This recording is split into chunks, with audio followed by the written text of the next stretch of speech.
These blacks. Oh, yeah. What happened to your sheriff? There is powerful niggardry at work here. Saying is like we wasn't made by no everybody think that the creator made us. We was made by a God, not the creator. The creator and God is different things. We was made by a God that made us, and them gods was Anunnaki, and they was black, right? And that same black scientist made the white folks. I swear to God, mama. See, y'all don't even understand what's going on. You don't believe that, huh? You think I'm just crazy? You don't think the white folks make that was made? Listen, guys, listen. I ain't saying I always don't believe, but I do something. So why did the white man get in control? Listen, I will tell you this. If you check the white, listen, all you if got the black man or whatever you said, the black alien or whatever the fuck you talking about, if they made that thing, so why do the white man run everything? Good thing to say this: when the white man got made, you can check their DNA right now. They the only ones. Then until y'all got apes in y'all. Only one race got apes in them, and that's the white man. That's the white man. Why? Because we made them from apes. That's what mama. A lot of people know that was created. They and hairy made, like them. Yes, they was created and made from apes. They do. They do. Their body is the same. We not hairy like that. Nah, we not. But they is. Yeah. They was made from apes, gang, and they was genetically made to work for us. But the problem is they flipped it, and now we work for them. That a lot of people know.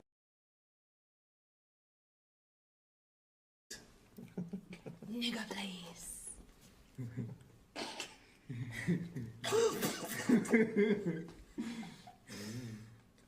Serious.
wanna fly with you, baby,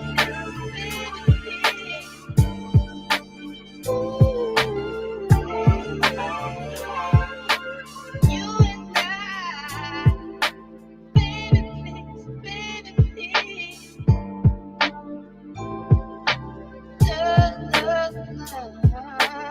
I wanna fly with you, baby,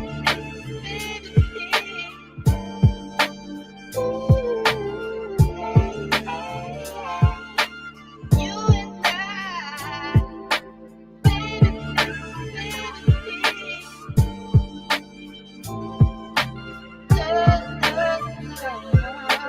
I wanna fly with you, baby,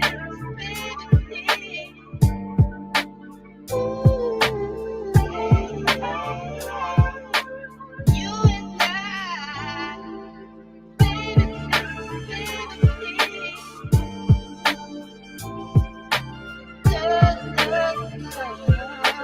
I wanna fly with you, baby,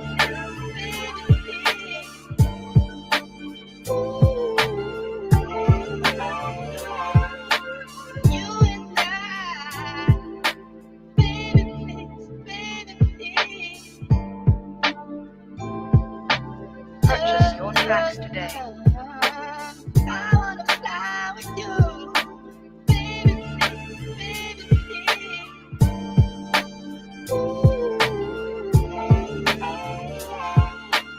you and I, baby,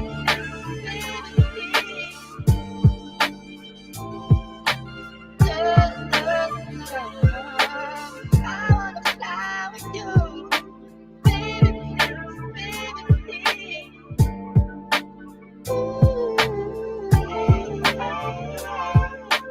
you and I, baby,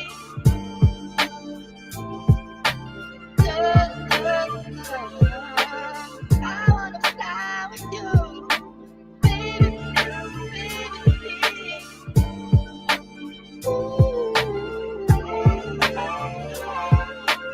you and I, baby,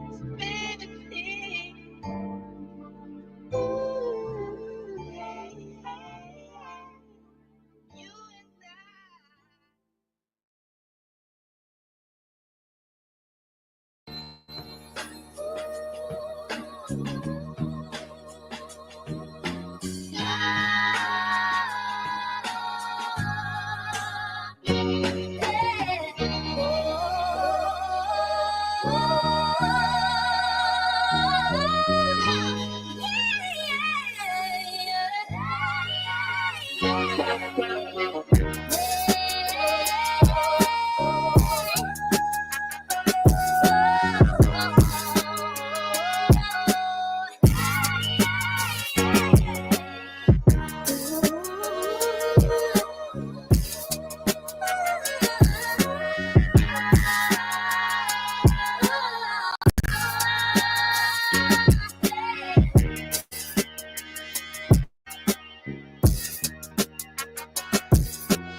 None of these niggas have motion except for me. There has to be one real nigga left in America, in this damn country.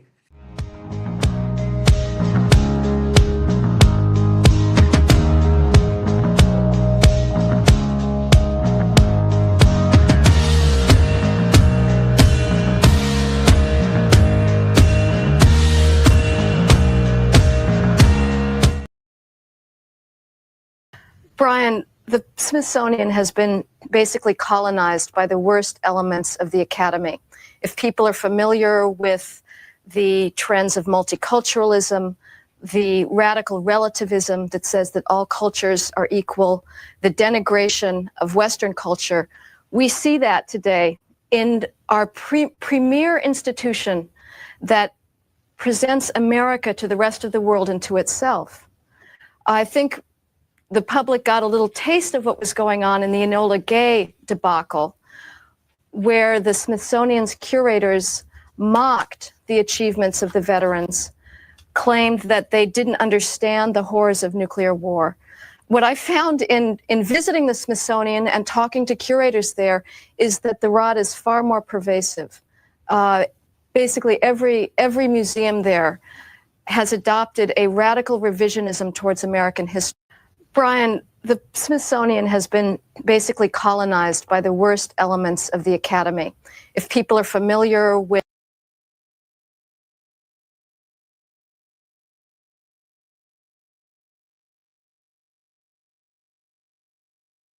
Donald Trump isn't a racist? No way he's a racist. Well, your daddy Trump just showed his true colors on the Truth Social app yesterday. Trump says the museums throughout Washington, but all over the country, are essentially the last segment of woke. Trump is a racist because Trump and his administration are demonizing the word woke. The term woke can be traced back to the early 20th century, where it signified awareness to racial prejudice and discrimination, urging people to be vigilant against injustice and systemic oppression. So if you're against woke, that means you support discrimination. That's racist. If you're against the word woke, that means you're prejudiced, which means you're racist. Trump hates woke because Trump's racist ass wants y'all to stay asleep. Trump also says the Smithsonian is out of control, where everything discussed is how horrible our country is and how bad slavery was. What the fuck? My wife is white. My wife understands how horrible slavery in America was. My wife believes everyone should know about slavery so that we never repeat that part of American history again. Trump is trying to erase Black history. That is racist. Black history is American history. Therefore, it should be talked about and everybody should know about what happened to Black folks. Period. It's not about playing victim. It's not about being too sensitive. Everyone should know about what Black folks went through in America. Y'all know the crazy thing? The ancestors of all these people behind this brother got Black fatigue nowadays. So a common theme that they love to do back in the day was take pictures with the people they were about to put up in the tree. And to make it worse, what they used to do after was like dismember, body parts. They'll probably take an arm or a finger or something and keep it as a souvenir. You got to think about the types of wickedness you got to have before completing the act like this. Like you got to completely dehumanize them. And bro, you got to think about it. Like this wasn't that long ago, probably less than 100 years old. Like we got grandparents that was probably peers of this brother right here. Like, you know what I'm saying, y'all? They want us to always forget. We ain't forgetting shit. I don't care how uncomfortable it make it. To the white people saying that the Black History Museum has an overemphasis on slavery, what part should they focus on instead? The part where Black people got restitution? Because that never happened. The part where Black people got reparations? Because that never happened. The part where Black people got their 40 acres and a mule? Because that never happened. The part where Black people had their civil rights protected right away? Because that never happened either. In fact, it took until 1965, and even then, those civil rights are slowly being stripped away case by case. If you don't like that a museum about Black history focuses on the countless ways that white people in power have stripped away basic humanity from Black people for 400 years, here is an idea. Stop suppressing basic humanity for Black people, pay restitution, pay reparations, protect civil rights, and dismantle the white supremacist infrastructure that sustains to this day from the legacy of slavery. You don't get to violently enforce 400 years of white supremacist policies, profit off of them, make generational wealth out of them, sustain power from them, and then look in the mirror and get offended by what you see.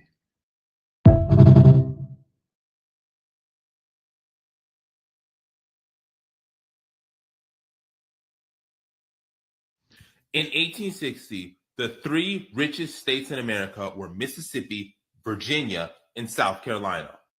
Virginia had the highest enslaved population in America with nearly 500,000. Mississippi coming in at number 3 with over 436,000, and South Carolina at number 5 with just over 402,000. In 1860, nearly half of all white people, 49% in Mississippi, owned slaves. In South Carolina, that number was 46%. In Virginia, that number was 26%. In Georgia, that number was 37%. In Alabama, that number was 35%. In Florida, that number was 34%. And in Louisiana, that number was 29%. In 1860, enslaved Africans were the largest financial assets in America, worth more than all of U.S. manufacturing, railroads, and other industries combined. In 1860, Mississippi was the richest state and had the most millionaires per capita than any U.S. state. The city of Natchez in Mississippi was the city with the most millionaires per capita than any other U.S. city. And I haven't even brought up the white people that rented and leased slaves, by the way. So, Ms. Jillian Michaels, your statement that slavery was only relegated to a small number of white people is propaganda, misinformation, damn, I might say, dishonest and bad faith. Slavery was everything to white people in the South. So much so, we're dealing with the effects of it today. There's a direct correlation between counties with a high enslaved population and anti-Blackness. The counties that once used to have a high enslaved population are more likely to have increase in anti-Black hate crimes, explicit and implicit anti-Black racial bias, increased economic and political conservatism, systemic institutional barriers, and racial wealth gap. When you put it that way, it looks like it wasn't a minority of white people after all. Looks like white people really loved slavery and really participated in it.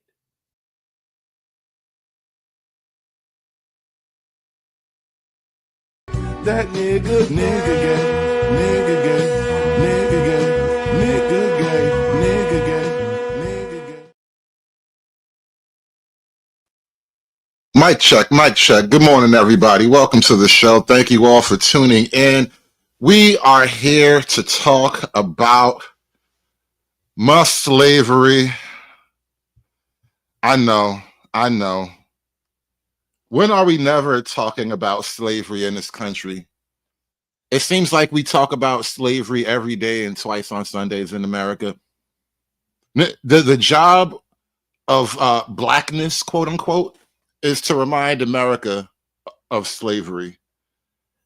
And I guess Trump, he's not the only one, but he's like, he's the Burger King right now.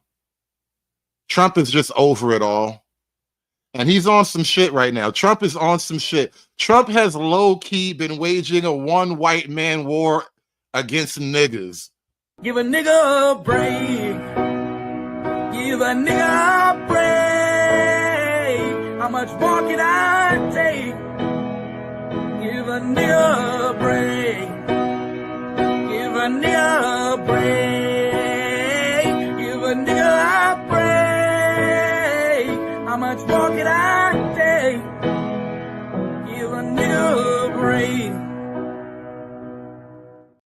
He's gone into the Smithsonian. He's effectively now has some random person deciding what is appropriate for the Smithsonian to teach in terms of American history, things that don't offend parts of the MAGA base, right? So we're now literally reviewing parts of American history and parts of American culture to make sure it comports with dear leader and what the MAGA Can we address wants. some of those things that are in there? Because have you looked at some of the things that are being reviewed? Slavery was a bad thing that was to talk about. Okay. Like, he's not whitewashing slavery. So he's not? He's not. No, okay. He's not. And you cannot tie imperialism and racism and slavery to just one race, which is pretty much what every single exhibit does. But let's talk about the fact that when you look at slavery, let's talk about the fact slavery in America was. Do you realize that only less than 2% of white Americans owned slaves? But it was a system of white supremacy. You know, Shout out to Acadia. She says, I'm from Louisiana. We have a museum here, and the descendants of free people of color that owned slaves run it. They do the tours as well. LOL, they're not ashamed of their history at all. Good for them. Good for them. that slavery is thousands of years old. White people. Do you know who was the first race to try to end slavery? Well, what's controversial? I'm very surprised. This is an extraordinary exercise in historical revisionism. I'm really surprised. Do you realize that, Jillian, I'm surprised that you're trying to litigate who was the beneficiary of slavery and who was not. What I'm trying to tell you is that in the context of American history, okay. In the context of American history, what are you saying is incorrect by saying that it was white people oppressing black people? Every single thing is like, oh, no, this is all because white people bad. And that's just not the truth. Like, for example, every single exhibit, I have a list of every single one. Like, people migrated from Cuba because white people bad. Not because of past. Yes, no, it's in there. That's what I'm saying. You don't actually know what's in there. Do you know that when you walk in? White people chase Cubans out of Cuba? That's new for me. I had no idea, huh? You white folks, y'all be doing a lot, I see, huh? You chase the Cubans out of Cuba. And I want to understand white rage, and I'm white. Shout out to Carmen with the $1.99 super chat, starting the show off early. Good morning, right back at you. Welcome to the show, everybody. Hit that like button. What exactly? The first thing you see is the gay flag. Jillian, you have a lot of stuff in front Yeah, of I you. do, What because exactly here's the are thing. you talking about? Okay, I'll give you an example. Yeah, please. There's one called Change Your Game, right? This has been an installation there. Is gender testing fair in sports? Does that, and then it goes on to talk about how it's complex to do gender testing in sports. Why is there a transgender section in the Black History Museum? Transgenderism only became a thing in America in the last 10 or 15 years. Like, before transgenderism, we had transvestites. Like, that was a whole completely different set of people. The transgenders and the transvestites are not to be, mixed up with one another. But we didn't have transgenders until the last maybe 15 years, right? So what does that have to do with Black history and the Smithsonian? For Christ's sake? An installation there. Is gender testing fair in sports? Does that, and then it goes on to talk about how it's complex to do gender testing in sports. It's not complex. It's basic science. That's untrue. It's XX chromosome, XY chromosome. That's sports. Is it fair to have biological men competing against biological women in sports? No. But why is this in the Smithsonian? So it's been completely captured. First of all, I don't. And think it's totally partisan. We don't. First of all, we don't have time to litigate of all of this. Of course we don't, because then you're going to lose the argument. If everything is racialized, just like you're trying to do to me now. Excuse me. It's like, I can't believe you're trying to suggest, that slavery. Don't racialize me, Black girl. Jillian Michaels is not with it. See, Jillian Michaels, though, she has like a couple of ethnic superpowers because she's like part Arab, part Semite. Well, that's actually Semite on both sides, technically. So she's all kind of Semite. And she's like, listen. I'm not Becky, all right? You was trying to do that shit you do to Becky. You can't Becky me, bitch. Ain't no Becky's in the desert, bitch. Make it stop. Make the hurt stop, please. Like, don't, because then you're going to lose the argument. If everything is racialized, just like you're trying to do to me now. Excuse me. It's like, I can't believe you're trying to suggest, that slavery just to be clear, you brought up race. No, this was a conversation about the arts, and you brought up race. It isn't. You brought up, but the whole point of this is that the issue you brought up slavery. And you brought up the question of whether you brought up the question of whether or not slavery in the United States is about race. The answer is yes. Slavery in the United States is And you know, this is the exact bullshit that happens to me when I'm on panels. I say A, B, C, maybe even D, right? I say A, B, C, D, and they be like, X, Y, L, M, 759. Why would you say these things? I'm like, what the hell is that about?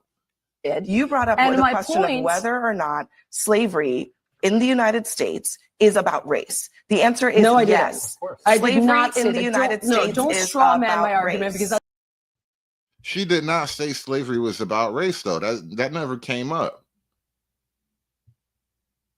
Let's run it back just to be sure. Just to be sure.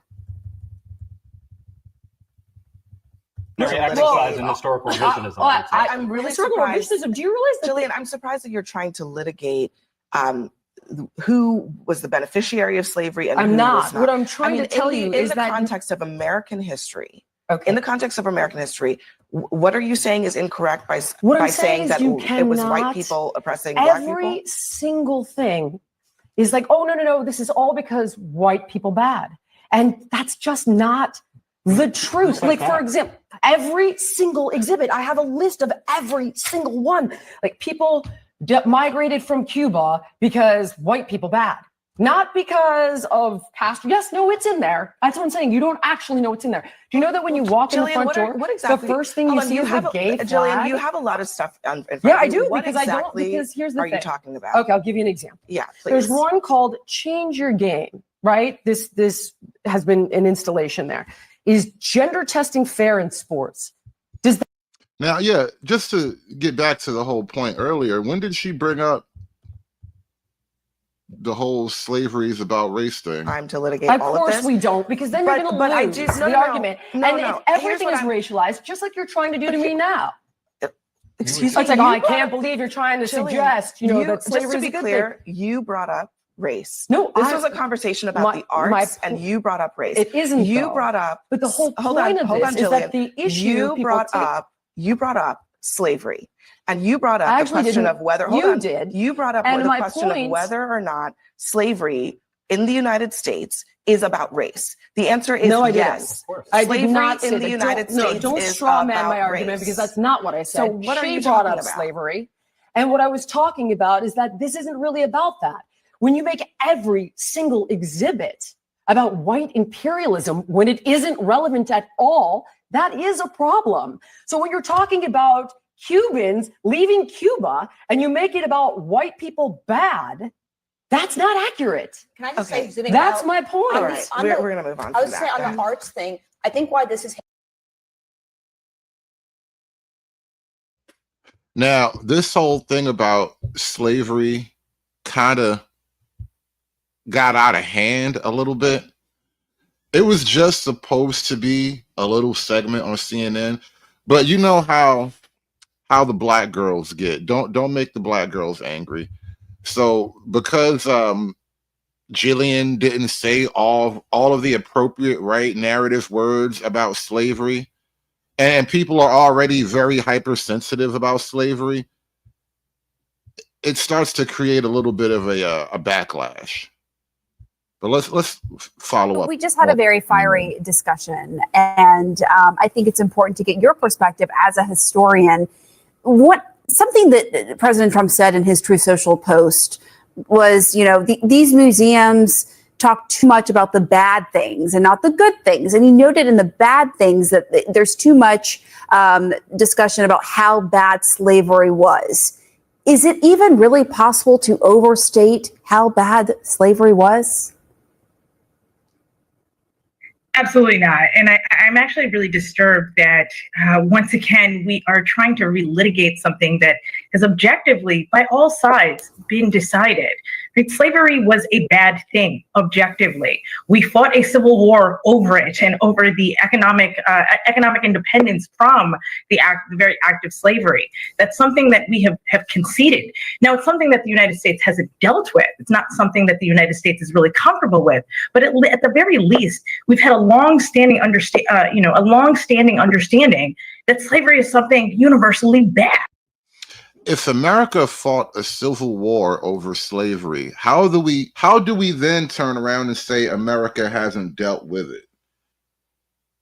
Like, imagine going back to the families of all the men on both sides who died and said that America, we haven't dealt with slavery yet. I know your Johnny is never coming back. I know Jebediah lost both his arms in the war, but we just haven't dealt with it yet.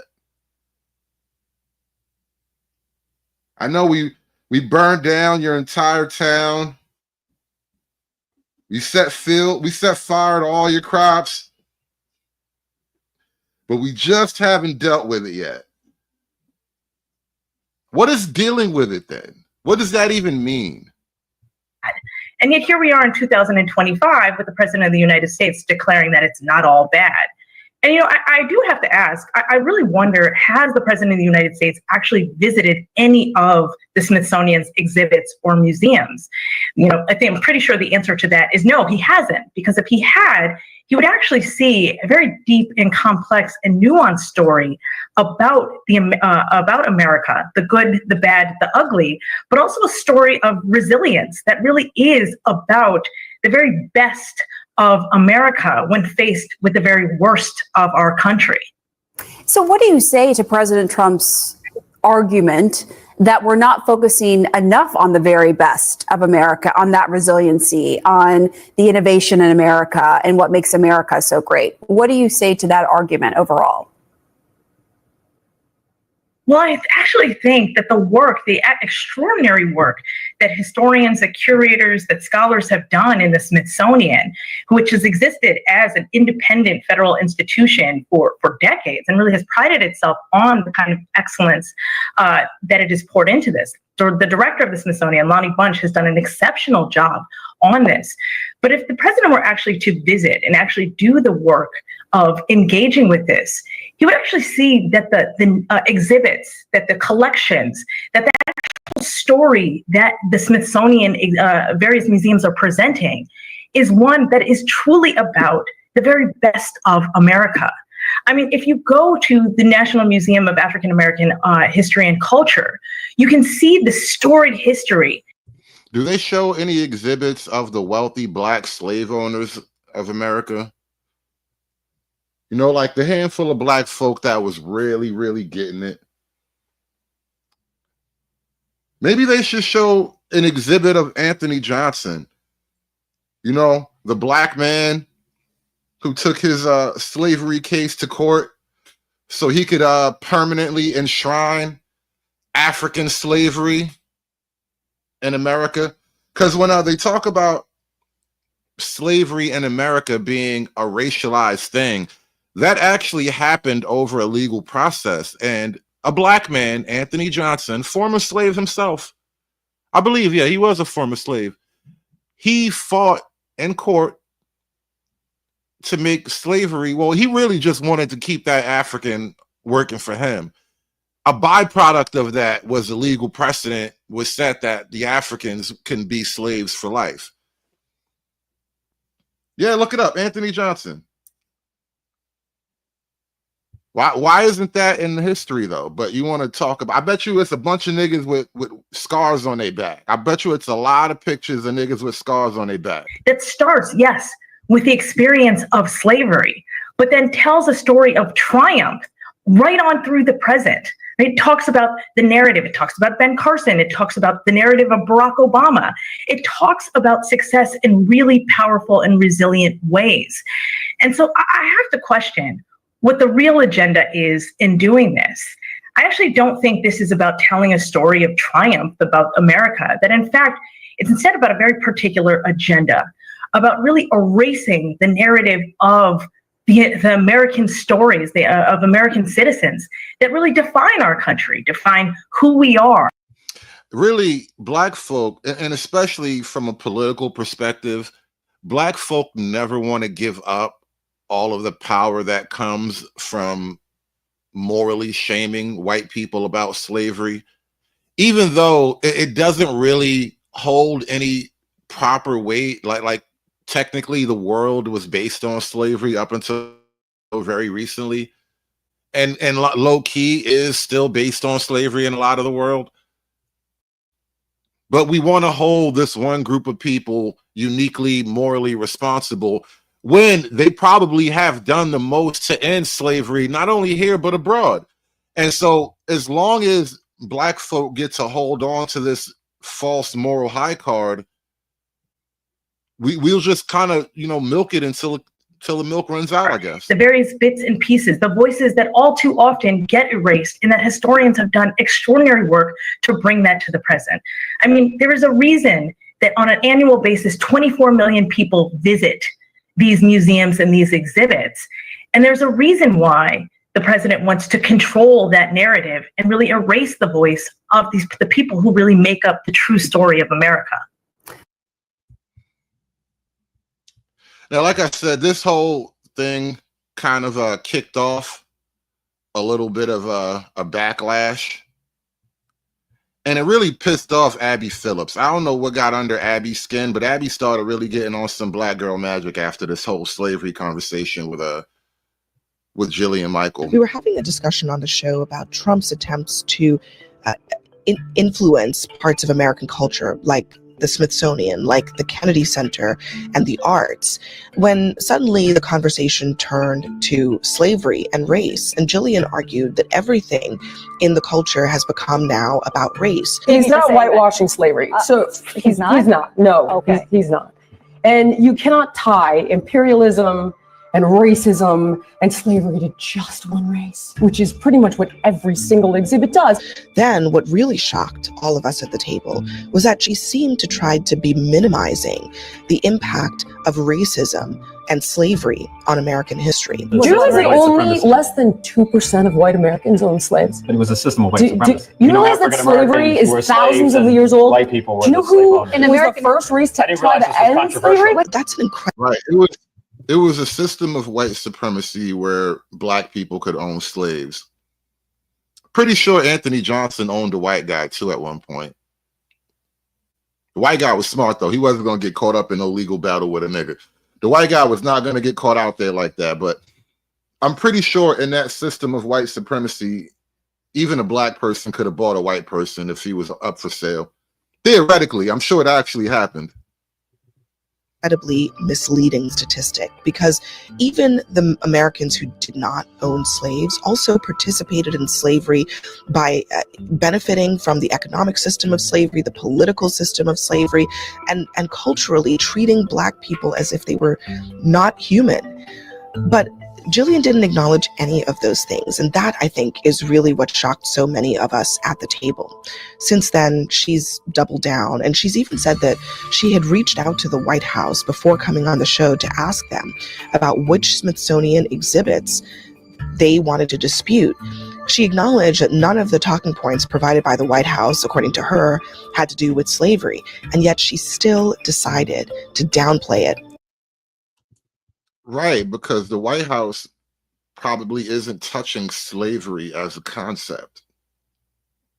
You guys automatically jumped into Trump is trying to whitewash slavery, but that's not what's going on apparently. At the Newsnight table.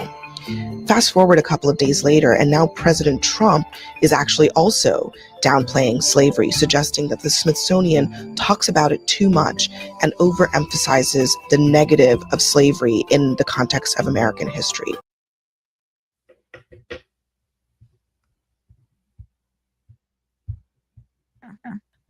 I'm never bringing people on to say crazy things. Let's be frank about that. That is never the intention, okay?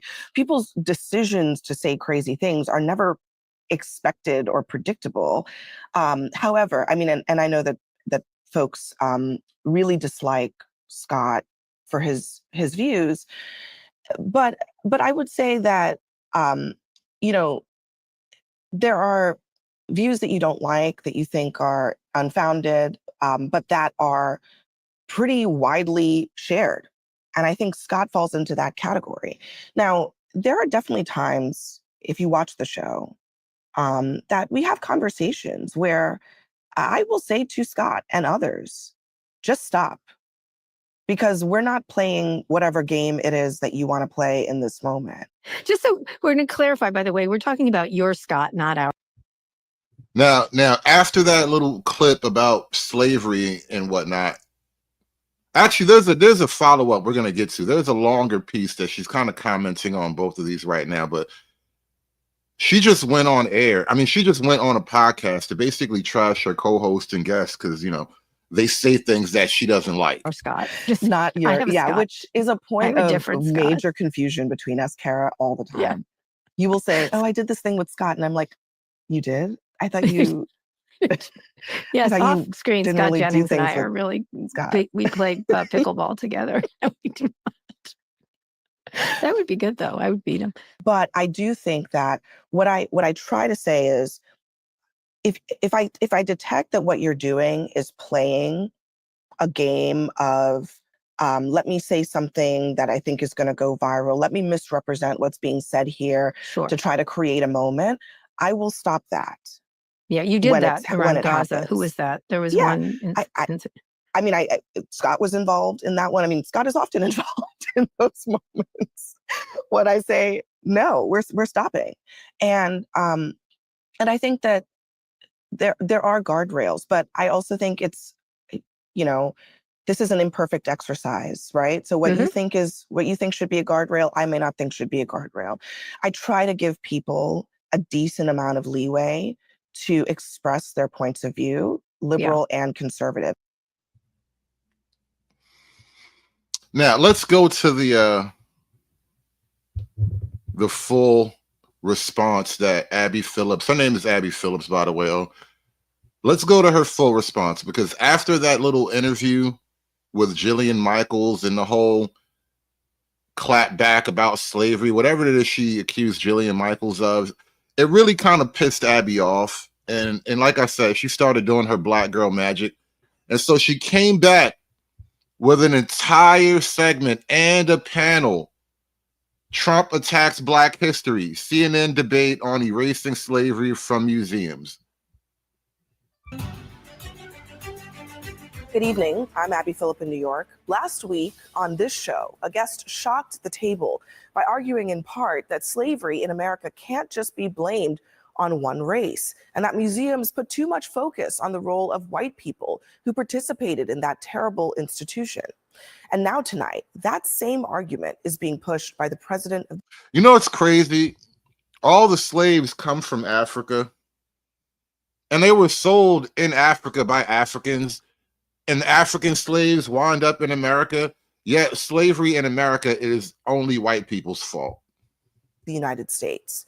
Donald Trump says that one of the reasons for his crackdown on Smithsonian museums is, quote, everything discussed is how bad slavery was. What we try to do on this program is create a platform for discussion and debate that reflects the very real differences that exist in this country. It's what echo chambers in our society fail to do, frankly. But on this topic, it's important to say objectively, slavery was indeed bad. It was evil, the nation's original sin. And it is impossible to understand the true history of this country without fully grappling with slavery's impact. I've been hearing lately that we have to teach our history. We have to hear about our history, blah, blah, blah, blah. When did America not teach about slavery? Like, I guess for anybody that's actually listening right now, when you went to school, you grew up learning about slavery. We were learning different things about Black history for at least the last 50, 60 years in American schooling. Like, when did we stop talking about it? Simply because of their birthplace and the color of their skin, the bodies and spirits of Black men, women, and children were exploited for profit and power. They were forced onto ships, bound by shackles and collars that ripped off their skin. One older man described it as iron entering our souls. Iron entering our souls. Now she goes on this really long, unnecessary, I'm going to emotionally re-describe the oppression and pain of slavery because that's what we need to know right now. Like, not for nothing. I don't really care to take any major side in this conversation, but you could be describing somebody from Gaza with all that passion right now, since your heart bleeds so goddamn much. Some chose to jump into the waters infested with sharks rather than feel that iron. Now, once they arrived on this very soil, they were forced to work by way of the whip, despite being starved, sleep deprived, threatened, tortured, physically and psychologically. They were auctioned off, humiliated, fearful, and separated from their families and their children. Yeah, that's called slavery. We all understand you don't get to stay home once you be a slave, right? We all understand that. Technically, there is no such thing as family. It's a blessing anyway, but yeah, that's what it means. We all learned the lessons in school. Black women and girls were raped and sexually assaulted. Many were brutally murdered and mutilated. Now, this endured for decades, centuries. And even in the places where slavery was not legal, institutions from our banks to universities were built on enslaved labor in both the North and in the South. And for many of the white Americans who did not personally own slaves, they benefited from a caste system that concentrated wealth and political power in their hands. So all white folks was wealthy because niggas was just here. It's almost like niggas are some kind of magical trinket. Like if you just have blacks in your nearby vicinity, it makes all the surrounding white people richer just by osmosis, right? Just having blacks around makes white people richer somehow. It's kind of the low key what they're expressing. Like they just were naturally better off than the blacks just because the blacks were there. Like, no, I don't think it's that's not how it went. So when we acknowledge the existence of Black people who operated George Washington's Mount Vernon or the Black hands that built the White House, we are acknowledging the existence, the perseverance, and the contributions of the souls that white supremacy sought to erase. Those people built families, they developed a culture, they were the keepers of the faith, cultivators of community. And they are the ones who deserve credit for forcing America to rid itself of the stain of slavery. Now, all of this information, these stories are from the Smithsonian's African American History Museum. And I share this not as a lecture for you, but as a lesson. Feels America, like a lecture. The superpower is largely possible only because of the superpowers of people who went lifetimes without the same rights of generations who were boosted from their backs. You see what I mean about the black amulet theory? Like America became a superpower because we just had slaves. Somehow having all these niggas made America automatically great. It's like if it's kind of low key what they're trying to do to all of Europe and all the Western countries right now. Like if your country's struggling, if you're having economic problem, you know what would help? Niggas. I just so happen to have a whole continent full of niggas laying around. Would you like some? True history should include everything. Yes, the evils and the horrors too. And museums are supposed to be places that protect those stories, the images, the lessons, the very things that inform so much of our current state of our republic, from racism to poverty. No matter how painful, or in the president's words, how horrible the lesson. Now, just listen to one formerly enslaved man describe what slavery is like in his own words. Oh man. This is what on panels, this is what gets referred to as the Negro moonwalk through history, where now we try to emotionally walk you through an argument, not even an argument, but a feeling, because this really isn't about making a particular argument. Everybody knows we were slaves, right? Everybody knows getting beat must hurt like a bitch, right? Everybody knows getting your foot chopped off is a horrible thing, right? But we must remind you over and over as much as possible. It's not even February. Like, if it was February, I'd be like, all right, well, it's slave season. Niggas be on a slave vibe in February. Every February is slave season. Niggas get all extra slavey and shit. Niggas be wearing the dashikis. Start wearing they red, green, and black. Like, niggas get a little extra tasty, crispy slavey during February because, you know, it's slave season. But it's not even slave season. You just out here getting all slavey for nothing. You know what I'd rather do? If I thought that I'd ever be a slave again, I'd take a gun and just end it all right away. Because you're nothing but a dog. You're not a thing but a dog. Damn, son. Damn, son. Hey, man, I'm glad you paid the price so we could be here. Nigga, have you seen Jordans though? Like, I'm sorry, like, I know you had to pay the price, but like, bro, have you seen these bitches twerking? It was a price. It was a price you had to pay, but it's great to be black in America right now. Is all I'm saying. Do you know we got Wi-Fi for free? We can get free Wi-Fi now, bro. Thank you. Thank you, bro. Listen, I know you didn't even know you was paying a price. You was just living your life, doing whatever you had to do to get by. But I'm saying, bro, thank you. Thank you. I'm going to go out and get drunk tonight in your name. Thank you, bro. Nigga, we made it. Dun, dun, dun, dun, dun, dun, dun, dun, dun, dun, dun.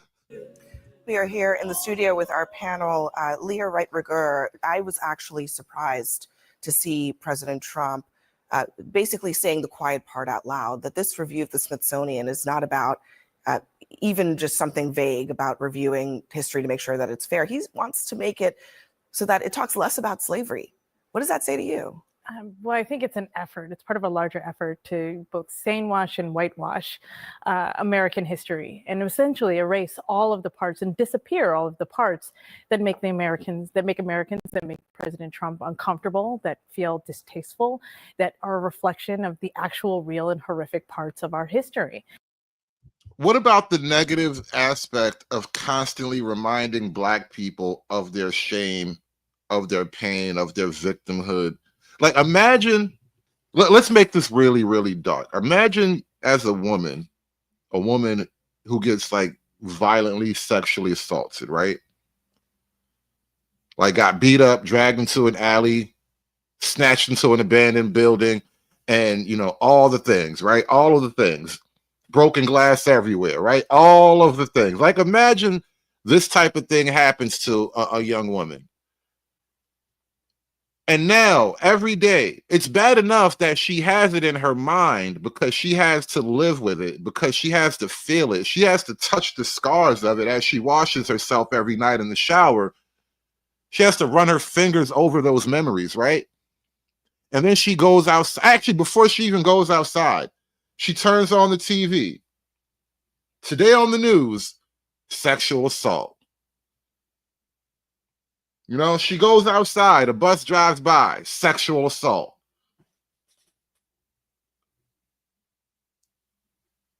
She gets on the bus, girls on the bus talking about the last time something happened and what they would do. Like, everywhere she go, she's reminded of what happened to her, right? How is she supposed to move on? Everywhere you go, there's a picture of you from the emergency room as a warning that this may never happen again, right?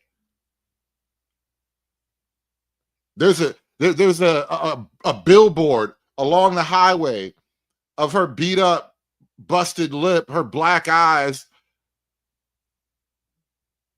her bloody clothes balled up in a corner somewhere, like all this stuff on a billboard. And she's driving by on the way home one night, right? Like, how are you supposed to cope Like, what about the negative consequence of constantly reminding Black people of the most of what is theoretically the worst possible L, right? Because dying isn't always the worst thing. Sometimes living with the shit is the worst thing, right?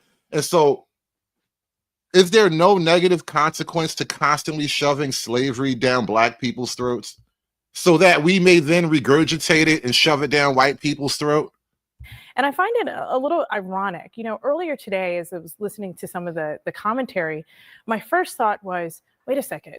I wonder if the president has actually ever visited any of the Smithsonian museums. And then I remembered that in 2017, he actually took a tour of the National Museum of African American History and Culture. Let me just play actually what he said during that tour. Listen to this. I had the privilege of visiting the National Museum of African American History and Culture right here in Washington, D.C. It's a new, beautiful Smithsonian museum that serves as a shining example of African Americans' incredible contributions to our culture, our society, and our history. It also tells of the great struggle for freedom and equality that prevailed against the sins of slavery and the injustice of discrimination. The work and love of the people who helped create such a masterpiece is a testament to the legacy of so many leaders in honors. So was it that he didn't believe what he read from the teleprompter as he recorded that video? Or? Y'all just don't understand politics. He's not going to dish out openly like that on the mic. That's just bad politics. Now, behind the scenes, he's going to fire all of you woke niggas. Anybody with a rainbow flag and big weird glasses on, you got to go. Or what? You know, I'm really struggling to understand in a lot of ways, particularly. And yeah, and shout out to Rational Baz with the $2 super chat. Shame, insult, guilt, lies, innuendo, narrative control. Yeah, you know, Kev Samuels laid it out with sign language, but that is basically the strategy that's always been applied to like Black folk who kind of want to break out of the cave, go see the real world. They have to lock you in the cave and you have to stay a nigga. Given that the tour that he took with director Lonnie Bunch was actually a reflection of really the mastery that and really the care and the patience that historians, that scholars, that curators put into the Museum of African American History and Culture. It is not just about the horrors of slavery, although it tells that very important story. It actually follows this really brilliant model where you move through the museum and it tells the story not just of enslaved Americans in America, but also of the resilience, of the triumph. And in doing so, it tells a story that is very much about democracy and about a quest for democracy and the way that Americans both built this country, but also the story and the narrative of like a truly American experience. And Chuckle says something interesting here. Getting slaved into American citizenship is like getting jumped into a gang. That's an interesting take on it. I don't think I really disagree, but I think that it kind of just reinforces my kind of claim that there was a price to be paid for Black people being American citizens, whereas you other niggas just be trying to show up and act like you one of us. Get your Black ass back. So for the president, I think, to just simply erase that and push that away tells it, particularly after praising it a few years ago, tells us that this is part of a much larger agenda. This is part of a much larger agenda to erase things that really, I think the country is just refuses to deal with and is really uncomfortable with. He said as much by ending this post with, "This country cannot be woke because woke is broke." He says, "We have to have the hottest country in the world and we want people to talk about it, including our museums." Why is he equating talking about slavery with woke? Well, look, I think, let me just start this conversation by saying that my personal view is slavery was a reprehensible institution. I agree with your words that it was our original sin. You got to start out saying, just so we're clear, slavery is bad. I don't want none of you melanated niggas getting all agitated. Don't beat me up now. We also fought a war to eradicate it. and to get over it as a country. And that was a necessary thing that happened, and a lot of people died, and we did eradicate it, and that's a good thing. I think what he's asking is, in our museums, what defines us? Are we going to be defined by the worst moment or the worst institution or the worst mistake we ever made? Or are we going to be defined by what we've done moving forward to get over it and to become the greatest nation on the earth? My belief is that he wants to look at these museums, not because he wants to do away with the idea that slavery occurred, but that he wants to ask a very simple question. Are we going to present ourselves as being exceptional or not? And I think he believes there is an effort by some to continue to try to define us from our worst moment instead of to try to focus and define us based on our best moments, which started when we eradicated slavery and began to move forward as the light of the world. And the question really at hand is, can Black America ever get over slavery? And like I was sort of analogizing earlier, you know, if you keep throwing it in everybody's face, if you keep shoving it down Black folks' throat, if you keep making it the central anchor for Black people's identity, then how do you expect them to ever get over their identity? It's like, it's a real big problem where, like, yeah, we can talk about the past and we can point out history, yada, yada, yada. But if your core identity is downtrodden, victimized, enslaved, how can you get over that? How do you move forward from that? And so I've been thinking about this for a long time. Like, Black folk, we need a better origin story than just we were beaten up, downtrodden slaves, right? Because that literally is not the only story of Black people in America. Yeah, get over your ass whooping while we watch the replay on loop. Like, no. Every February, we have to celebrate our L and then get over that shit by March. But you know what happens? And listen, look, pay attention to the cycle of violence. This is a phenomenon that niggas talk about, right? It starts to get warm around the end of March. Once April kicks off, we're in springtime. And so what Black History Month technically is a period of agitation just before you let the niggas out. Like, think about the irony of that shit, right? Right at the end of wintertime, niggas still kind of low-key locked in. It's cold out. We ain't really moving around as much. Slave movies all day long. Ass whippings all night long. Whippings after whippings. Django, 24/7. Oh my God, the Django movie, the revenge movies, everything. All month long. And then, next thing you know, it's hot outside. And now we outside, bro.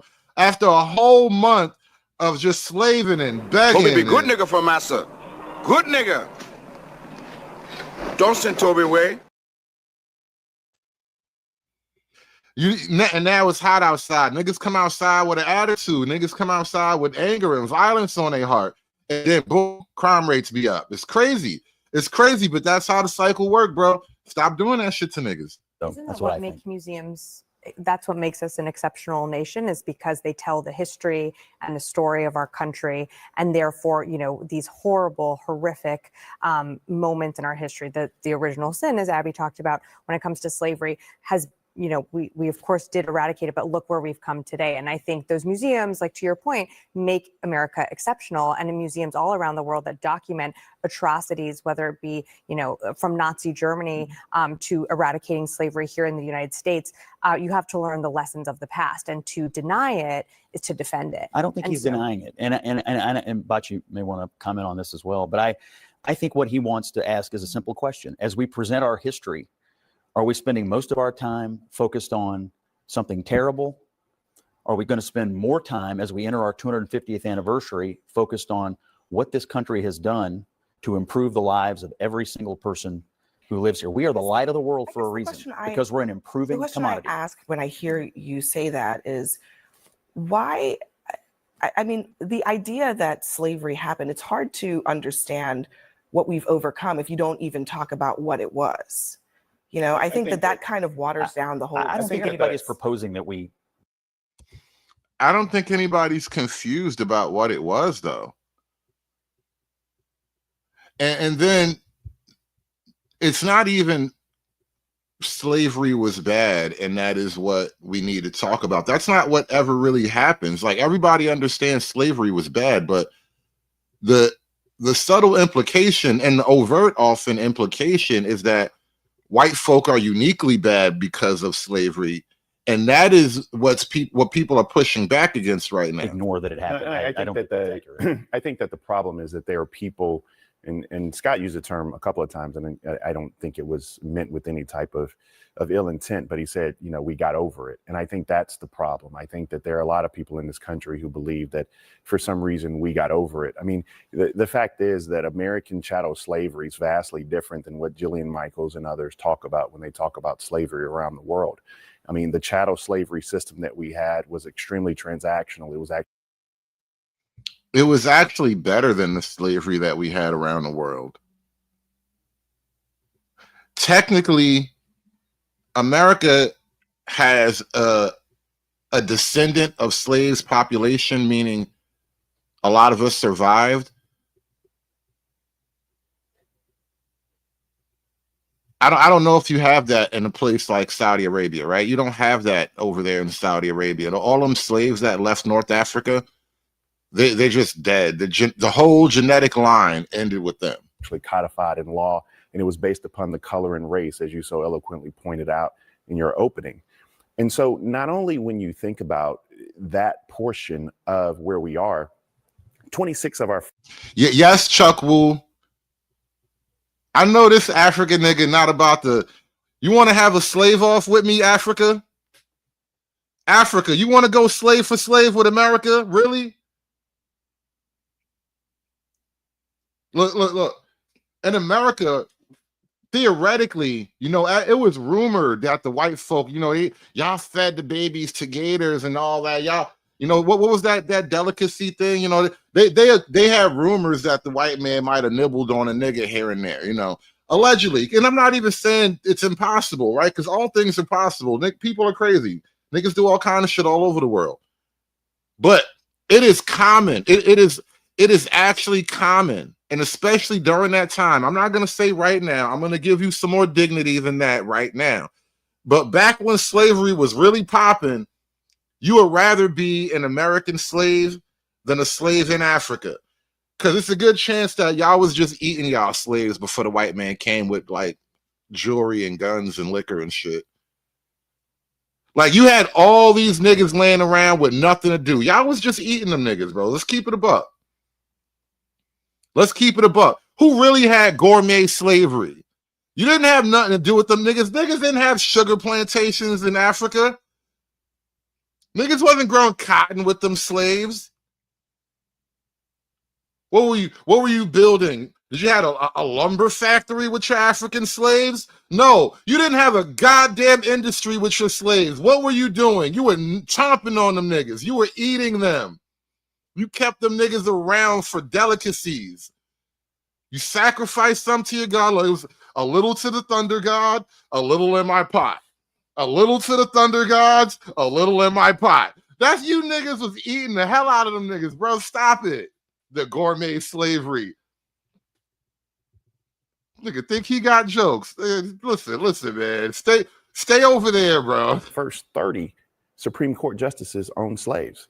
The people who are on our money every single day own slaves. United States president. Slavery wasn't based on race in Africa. Only people who got caught lacking were slaves. And does that make the cannibal somehow noble? This nigga. We're cannibals, but we're not racist, okay? We have rules. Oh, get the fuck out of here.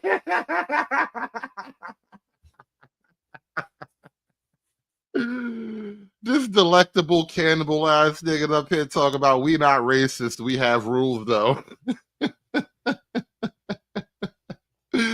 Nigga, stop. Y'all was better off. It was better off once the Africans started selling their slaves to the white man.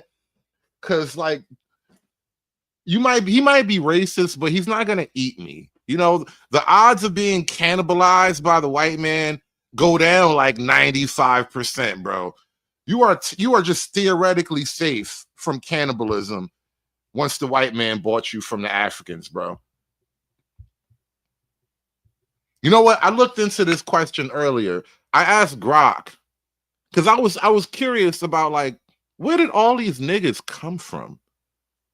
Because I Africa as a kid, like especially when you grow up in America, you would have saw this back in the 80s, right? In the 90s, you know. Remember Michael Jackson and all them, heal the world, make it a better place for you and for me and the entire human race. No, it was all for Africa. They did that. They didn't make anything better. They made Africa better.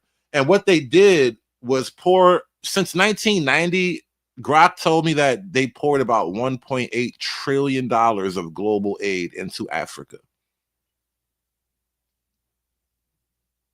You know why? You know why?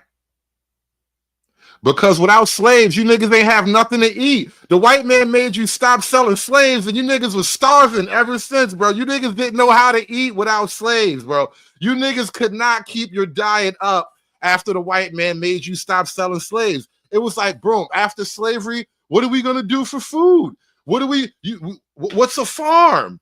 We don't know how this white man makes food grow out the ground. We don't have white man magic.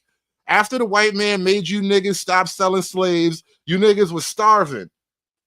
And then colonization came and you wasn't starving no more. And then you didn't like being colonized. And you know what you niggas did? You niggas starved again. And then it took $1.8 trillion of aid since 1990 to produce almost infinity Africans. It was almost infinity Africans we made since 1990. All right. Well, that's just, you know, just money machine go brr, just pouring money into Africa, bro. Just pouring money in to stop the cannibalism. Because, well, let me not say cannibalism. Okay, fine. Chuck says we weren't all cannibals. All right, fine. They weren't all cannibals. All right. We had to stop the hunger. All right. It was the hunger. It was the never-ending hunger. A whole hungry, just can you imagine a continent and a whole place is just hungry? Like as a country, we could hear the collective, you know, like when your stomach start to growl, we could hear Africa's stomach growling from Long Island. Shit was crazy, bro. You could hear it from Long Island. Africa's stomach was growling. Presidents, members of the United States Congress owned slaves. Lehman Brothers, we're not far from Wall Street, owned slaves. Brooks Brothers suits that we wear own slaves. So not only are we talking about the epicenter and the foundation of where our country was built, we have to acknowledge that. But even more importantly, and this is where I believe that Scott and I can find agreement on this issue. I mean, Breon and Megan Walker, two of my best friends in the world, their dad was the first African-American SGA president at the University of South Carolina, right? He was an exec at IBM, but he was one of the first, right? We're still talking about first that emerged and stood on those shoulders. I tell the story often about my mom and dad. My mom helped desegregate high schools. In Hamilton High School in Memphis, Tennessee, my dad shot in the Orangeburg Massacre. This is a part of my story. This isn't some faint, distant history. Yeah. And so the reason I bring that up is because I think that American exceptionalism talks about the fact that Black folk enslaved folk help build this country for what it is. They built Washington, D.C., but all of us are around this table. Abby, myself, all of us, not just Abby and myself, all of us are around this table because of the sacrifices and the blood and the sweat and the tears these people poured in. So why can't we just be good with that then? Like, why isn't the fact that you're here, you're healthy, you're wealthy, you're taken care of, why isn't that worth the price that they paid. And that's just for you guys at that table, but I'm kind of speaking broadly, like, and I say this 1,000 times. I'd rather be a Black American than like some random white Eastern European dude. Like, just broadly being white itself isn't exactly a special thing. You know what I mean? So being American is fucking awesome, though. Being born here is thoroughly awesome. You know what I mean? But it's like that's not good enough for you. You want to be an American and you want everybody to cry about you. I don't think you get to have both. Come back to why the focus so much on slavery when it comes to rewriting history. There's a lot of history that is in these museums, but he's focused on one thing, and that is that there's too much slavery being mentioned in the United States of America. That's very odd, Batia, honestly. So I want to start by saying I actually agree with everything that's been said, and I loved your opening. And so I offer these comments very humbly because it's an honor to be included in this conversation, which is very solemn, and I think we all understand that. And we are. Bro, this bitch just did a Negro acknowledgement. You know how they be doing like woke land acknowledgements? You know, I just want to acknowledge that we are on the land of the proud Ojibwe tribe. You know how they liberals start out meetings like that? This goofy bitch just did a woke Negro acknowledgement. So I want to start by saying I actually agree with everything that's been said, and I loved your opening. And so I offer these comments very humbly because it's an honor to be included in this conversation, which is very solemn, and I think we all understand that. And I just want to say, in front of all of my panelists, in front of all these white people here and at home, I would like to acknowledge the deification of the Black woman. But if man had to find out that his God was a woman, I say the Black woman is God, and Black woman is God. I say the Black woman is God. The Black woman is God because, you know, she was the first organism on this planet. Shout out to Gecko Sonic with the $2 super chat. Whose ancestors didn't suffer for our existence, bro? Life is struggle in and of itself, right? And this is the weird thing that Black folk have done with slavery. They have made what was technically a global phenomenon a unique Black struggle. And put that struggle at the heart of Black people's identity, right? And so even in myself, I had to come, well, it probably wasn't even all that big of a deal for me anyway, but I accept the fact that, you know, being a slave somewhere deep in your ancestry means nothing right now. Like, if I have to get up and go to work later on this afternoon, like I do have to get up and go to work later on this afternoon, the fact that my great ancestor, however many times removed, worked on a plantation in North Carolina, it means literally nothing to me right now. It involves nothing that my life consists of depends on that fact at this point. And so to constantly make that a central focal point of your identity, as if that somehow makes you special, though, I just don't get it. I just don't get it.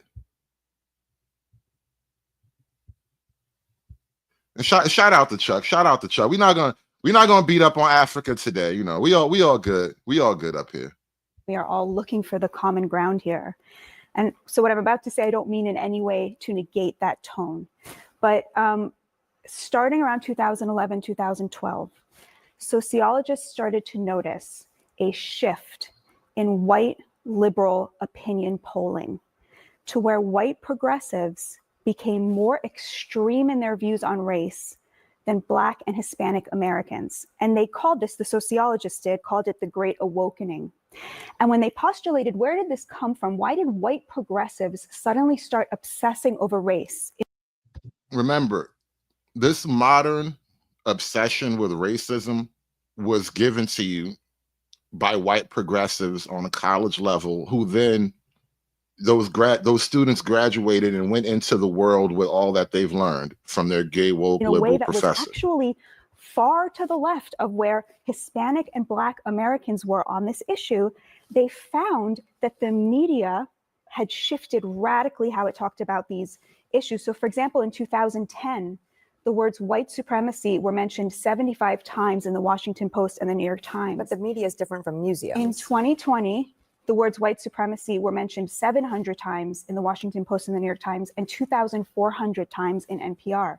The word racism. The media is putting these ideas into the soft minds of young people. You know, once you get a little bit older, a little bit, jaded, it's a lot harder for the media to convince you of reality. But if this media has been feeding you this reality since you were young, it's difficult to break away. 4,000 times in 2020. The words white and racial privilege from 2013 to 2019 grew by 1,500% in the New York Times and the Washington Post. And the word slavery itself exponentially skyrocketed as a percentage of words. I'm offering this only to suggest. I understand. I'm just wondering what do you think is the problem with talking about slavery, white supremacy, racism, et cetera? So the point I'm trying to make here is that liberals will say, well, this is a reflection of reality. But of course it isn't. This is a reflection of a newfound obsession that was driven by the media. Well, and that doesn't reflect either the moral.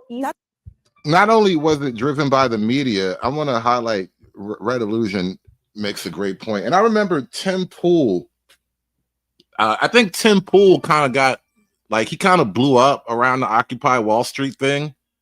And it was after that, a couple years after that, I think he was doing his show regularly and all. But he was on the ground there, he says. And I know Tim Pool even he used to talk about how the Occupy Wall Street thing was just almost immediately replaced by a racial push.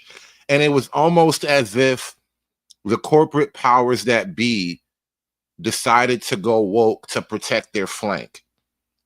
And now you can kind of see companies like BlackRock, they have the ESG score thing where any company below them in their giant octopus network of corporations, you have to fall in line with all these woke endeavors. Like Cracker Barrel, for example. I hear Cracker Barrel through a series of ownership is owned by BlackRock, and that's kind of a simple explanation as to why they got rid of the cracker and the barrel. BlackRock killed the cracker, right? BlackRock put the cracker in the barrel and threw the barrel in the river, bro. That's what BlackRock did to Cracker Barrel. But I do want the historical accuracy. I do want to dive into what you mean by that, because you say that you don't think it's a reflection of reality. Based on what? Well, slavery, based on the idea that those things don't exist, that white supremacy doesn't exist, racism doesn't exist, that we shouldn't be talking about it anymore? Based on the idea, obviously all these things I think are evil, but there's not more slavery now to the tune of but I think part of the problem, 1,500% than there was Batya, is that in the 19th Bakari, part of the problem is that back, not that long ago in the 50s, 60s, even beyond that, when there was actual Jim Crow happening in this country, people were actually treating Black people as second-class citizens. We weren't talking about those things at all. But in those words were virtually never mentioned. Abby, you don't so is that better? Was it better then? But how does it make sense? The past was the past and that happened. And this is the trap that they always want to use. It's so because something was retarded in the past, don't I get to be retarded now? No, I don't think you do. I don't think that's how it should work. Why is it that we should talk more about oppression and Jim Crow than the people who actually had to deal with it?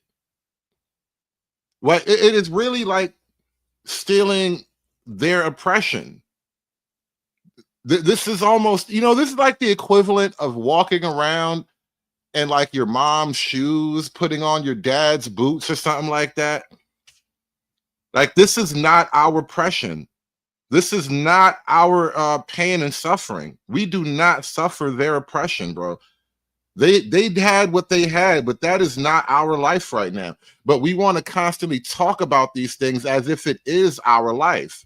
Or was it worse? You don't think that 2013 is the same as the 1960s, But you're missing, right? respectfully, and I've had this debate Do many you times. really think that there's as big a difference between the 1960s but we're missing, and I don't. 2013? That's not my point. My point is that the use of the language in present day, or the lack of the use of the language back when racism was apparent every single day in the streets of America, doesn't reflect really anything except perhaps a better awareness of the reality that we live in as a country. That's not the point. Do you think the country was more racist in 2013? That's not the point. I didn't say anything about whether the country was more racist the point now. Is we're missing the forest for the trees, because if the country is less racist now, why are we punishing racism more? Like, this is why there's backlash. This is why people don't like you anymore, because it's obvious that you're up to something.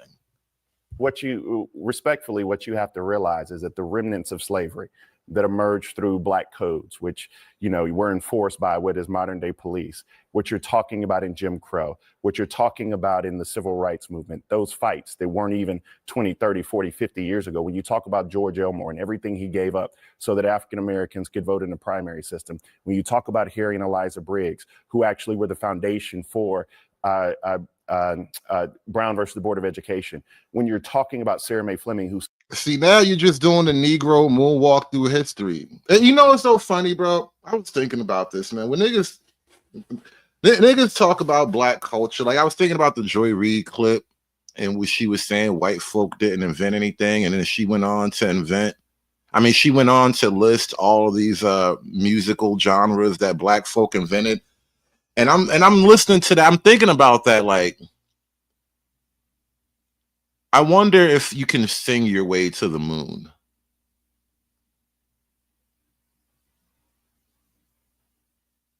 Do you think it's possible to create enough? And this is all theoretical Negro physics here. Let me go off on a tangent, but because I have hobbies. I think about things. Do you suppose it is possible to generate enough torque wind that you can somehow create lift? And if it was theoretically possible to generate a certain amount of lift from pure torque wind, is it then theoretically possible to manufacture some type of craft powered by torque wind, in which the Negro can twerk themselves into outer space and beyond? I mean, I know twerk wind sounds gross, but if we're going to do Negro theoretical physics, we have to maintain the bounds of the Negro, the Negro universal rules, right? What other natural resource is available to the Negro? There is nothing more abundant in the Negro universe than twerk wind. It is like the one untapped Negro resource that could like create some Wakanda shit. Twerk wind could be like our vibranium.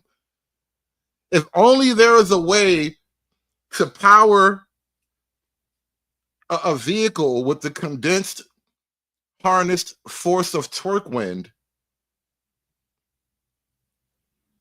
If we could create some type of torquoscopic device, right?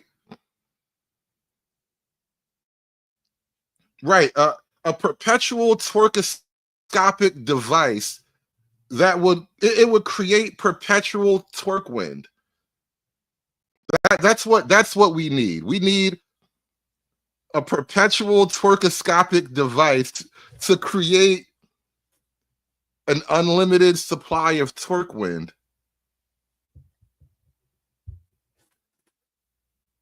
You know what? I see you guys laughing in the chat. I'm going to stop sharing all of my great ideas with you people. I'm going to stop sharing all of my great theoretical Negro physics with you people. You can't understand the vision and the dream. You niggas don't really want to save Black America. That's your problem. You're not really applying all of your brain power to the problem. You see, I'm taking this problem to all kind of levels here, and you guys are just not ready. You guys are not ready. So we're going to end this little session in theoretical twerk physics.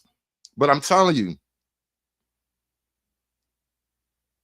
if we could somehow create a perpetual twerkoscopic device and harness infinite twerk wind, that's going to be like vibranium, bro. That's what niggas need. Sat down on a bus before Rosa Parks. You're talking about the foundation of where we are today, and you see those remnants of injustice even as liquid twerkium. Damn. That is a completely different direction. If we could somehow, I don't even know how. You're gonna have to get back to me on how we even come up with a thing called liquid twerkium. I mean, all things are possible with physics and engineering, so I'm not even gonna discount the possibility of liquid twerkium. But that was a great. Now I'm thinking. Now you done lit my brain on fire.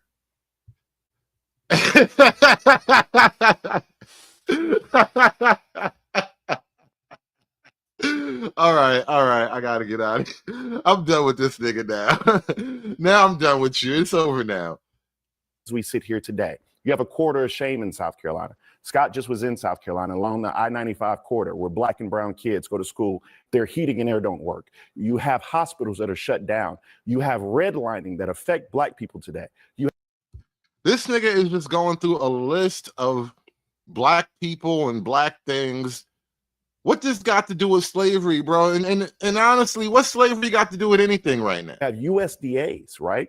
The Farm Subsidy Program, which wasn't allocating funds to black people. So yes, although you might want to say, and one of the most amazing things about Barack Obama was that we believed we were in this post-racial society. We are not. And so my point to you is that every ounce of change that we've ever had in this country has been because black blood flowed through the streets. You don't have the 64-65 Voting Rights Act without the Edmund Pettus Bridge. You don't have the Voting Rights Act. You don't have Fair Housing Act without King being assassinated. We don't even take the Confederate flag down without 9 people being killed in a church. You remember that long, painful conversation we had the other day about the future doesn't exist in the black mind? I mean, I guess us American blacks are slightly better. We have a good grasp of the past when it comes to slavery. And actually, no, you know what? I take that back. I think we're still suffering from a similar phenomenon here. Because this isn't even like the past and all of its infinite grand wholeness, right? We don't have a concept of deep antiquity. For Black America, this isn't the past, it's the beginning. And so like time, if we go back to that conversation about time doesn't really happen, we happen to time. Slavery was the first thing that happened, right? And so slavery isn't quite our past. It's not the past in that infinite grand scope of time sense of the past. Slavery was just the first thing that was done to us, right? And so even in that context, we have no grasp of the future in a proper sense. We are very much focused on the now, and the now is motivated by the first thing we ever did or was done, which was slavery. Right? We don't talk about criminal justice reform without a black man being killed in the streets. And so when we are articulating our views to you about the remnants thereof, right, I understand your point. Slavery is the Black Big Bang. Before death, there was slavery. After death, there was slavery. There's no death, there's only slavery. And I ride on the wings of slavery like, yah, yah, yah, shaclack, clack. That we are not shackled or in bondage like we were in slavery. However, we have never deconstructed the remnants which still affect us today. Well, I also want to just add, Batia, but Batia, just as a factual matter, I mean, you're talking about a time period in which there was the first Black president elected in the country. Mm-hmm. There was the Mother Emanuel massacre that happened in during his presidency, which was, last I checked, about racism and white supremacy. So there have been moments when we have actually correctly in this country grappled with those very things because they've been put on the agenda by our fellow Americans. So I don't understand the desire to try to avoid that when it's not as if it's gone. I mean, people are literally still killing people in this country because of the color of their skin, and suddenly we should. How often does that really happen now? Like, of all the black people who got murdered in the last year, how many black people got murdered just because they were black?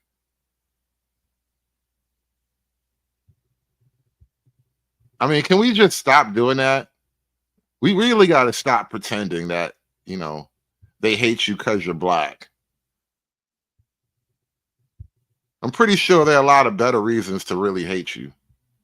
Just move past it? I think we've had more than just moments where we have had massive leaps forward in the way we treat each other in this country.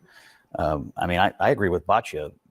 Where we sit today is vastly different than where we sat in the 1960s or the 1920s or the 1860s. I don't think anybody's disputing that. And it's not even close. I don't know, but I don't think anybody's disputing that. I think it's just a question of, do we need to just stop talking about it because we're not in? I think we should talk about it way less, though. And the thing is, you know, shout out to Clay Bisbee with the $2 super chat. Nibbles want forever props for doing nothing. And that's what the reparation thing really boils down to. We're going to talk about slavery forever because niggas think there's money at the end of it. If black folk didn't really believe there was money in the slave hustle, we would find something else to talk about. But shout out to Clay Bisbee. Come on, share your dollar. Give me your dollar. Share your dollar with me. Come on. I don't think anyone's proposing that, but what I do think he is proposing, and I think this is worth discussing, is that as we go into our 250th anniversary, how are we presenting ourselves to the world? Are we presenting ourselves as a country that is obsessed with our worst moment, or are we presenting ourselves as a country that managed to overcome our worst moment and have been improving ever since? It's not about being obsessed with our worst moment. I mean, again, I think it's an important part, you know. Last year, 17 million people visited the Museum for African American History and Culture. And I think that's an important number because part of what they saw was that this was a story about African American resilience. This is a story about community. It is a story about democracy and triumph. But it is also a story about two parts of the same coin that you can't have. And I think this is to Bakari's point, that you can't have that story of resilience. You can't have that story of expansive democracy without understanding how it happened and how we got there. You can't erase slavery and say, well, it's over and done with, and now we're not going to talk about it. A quick moment, though, on Donald Trump's role in all of this, because I think that kind of gets glossed over. I mean, the idea that the president is saying that he is going to have his attorneys go through the museums the same way that he did the colleges and the universities is, as far as I can tell, not something that we've seen in this country in a very long time. And it's also something that deserves to be pointed out as not normal.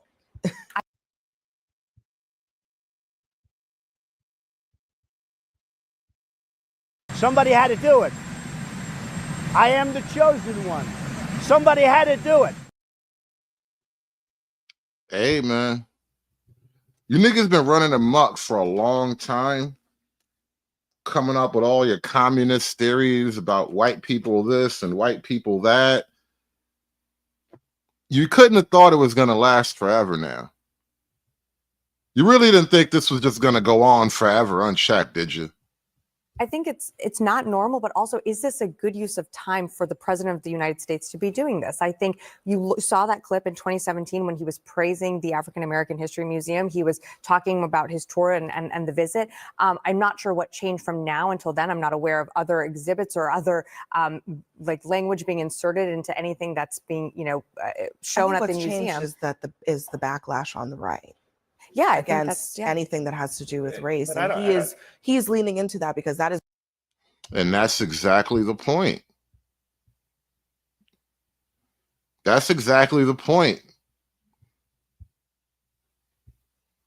The energy is different. There is a shift.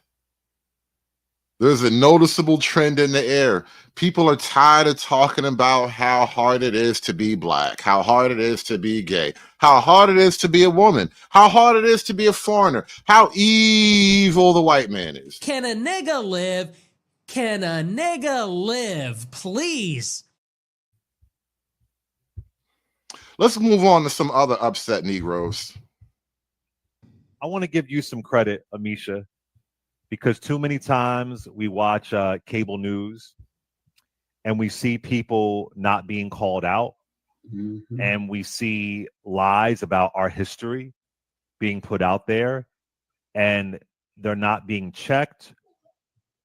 And even if they are mildly checked, it's so mild as it doesn't feel like a check.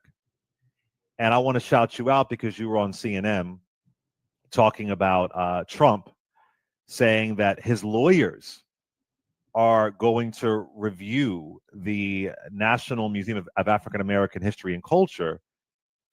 He said it's out of control, and it focuses on too much of how bad slavery was. How bad slavery was. How bad. Was there a good part to it? Nothing about success, nothing about brightness, nothing about the future. So his attorneys are going to undergo a similar process as they did against universities and colleges. He also said that this country cannot be woke because woke is broke. So they're going to target 8 museums, including the National Museum of African American History and Culture, which the late, great Joe Madison on these airwaves raised money for. And here's a clip of you on CNN after somebody tried to downplay what Trump is doing right now. Listen to this. There's been partisanship at the Smithsonian for a long time now, and Donald Trump is. This isn't about partisanship. This is about sheer racism. This is a president who wants to eradicate America's original sin. This is a president with his statements might as well have said the N-word with the hard ER. He does not care about Black America, and he wants to eradicate our history. That's what this is. Mike? I couldn't disagree with you more on that, and I all the anti-DEI policies, all the anti-CRT policies, all of the policies to dismantle civil rights. He is working very hard to eradicate one of the most tough parts of American history. As the only Black person at this table, I think that it is quite frankly disingenuous to argue in any other direction because he's shown time and time again who he is, and we honestly believe him. Can a nigga live? Can a nigga live? Please. Shout out to J-Man with the $2 super chat. Right back at you. Thank you so much for the support, bro. Yes, ma'am. Yeah. Yes, ma'am.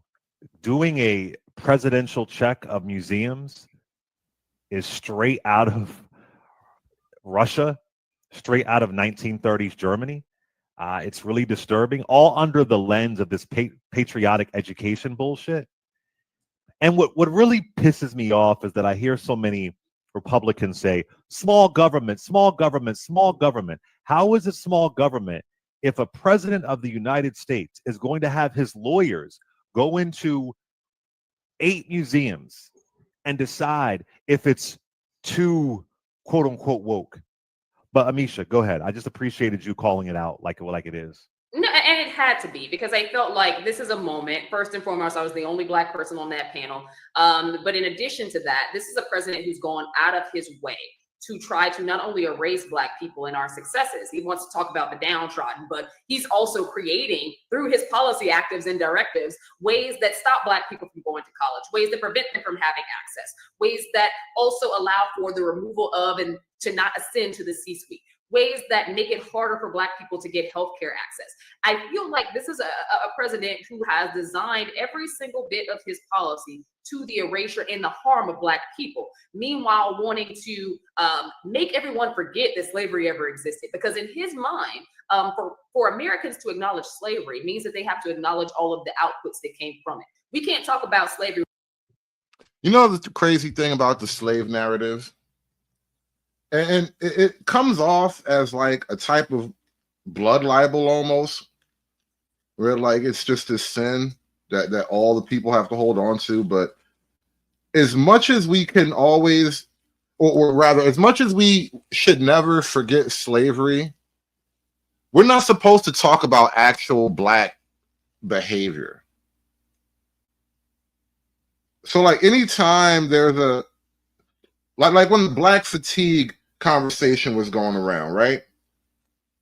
I guarantee you all the people who are upset about the idea of Black fatigue being talked about, they worked slavery into the conversation, because how dare you niggas be fatigued, yada yada yada yada yada yada, slavery. And so it's just it's becoming this excuse at this point where we're going to always hide behind slavery and make it a get out of jail free card, basically, as much as we without can. also talking about Reconstruction. And I know, Clay, you wrote a book that very well covers it. We can't talk about Reconstruction without also talking about what came after that in Jim Crow. We can't talk about redlining. There are so many, if you eradicate slavery as a precept to how America not only built its money and its wealth and made it a superpower, you also have to talk about the ways in which Black people have faced an uphill battle to not only reach a level of equity, but to honestly just stay alive. And if we can castigate and call out and here's another thing. If because Black folk want slavery to be the heart of their identity as Black, they also want slavery to be at the heart of America's identity. And so that way, Black folk can define America through the lens of slavery and nothing else, right? No other tradition matters except for slavery. be very loud about Holocaust deniers. Nobody can say the Holocaust didn't happen. There are survivors of the Holocaust. There are people who wrote about the tragedy that it was. There are people who wrote about being enslaved. There are people who have literal records of that enslavement. And we are not so far removed as somebody whose grandparents are from Mississippi, as somebody whose great-grandparents were Mississippi and Louisiana, as somebody whose great-great-grandparents and beyond were in Virginia and were slaves in all of those states. It frustrates me to think that this president, this White House, and the MAGA-aligned individuals who stand in the gap and speak for him as spokespeople on various platforms are actually okay with and are amplifying that slavery wasn't that bad. I know we can't, go back in time, but what I do know is that ripping babies from their mothers and selling them as soon as they were born is wrong. What I do know is that raping women is wrong. What I do know is that beating Black men within inches of their life and castrating them is wrong. And notice how we have to be emotionally caught in that moment forever. Like, you guys remember the OG Jurassic Park movie? And there was a famous little thing in that movie. There was a mosquito trapped in amber. I think they may have even showed some kind of graphic. So 1 million years ago, a mosquito was flying around during the Jurassic Age or whatever, and he sucked some dinosaur blood, and then he went and landed on a tree, and the tree had a bunch of sap pouring down it, and the sap covered up the mosquito, and the mosquito, now he's trapped in the sap, and the sap falls down onto the ground, and it gets buried up for millions of years until later on it gets discovered by some archaeologist dude, and he takes the blood out of the mosquito, and boom, we're making Jurassic Park, right? So that mosquito was trapped in that ember for millions of years, and that ember is to the mosquito as slavery is to the Black mind, right? That the mind is firmly locked into the ember of slavery, and it will never break out. And then this is the weird, sci-fi part of it.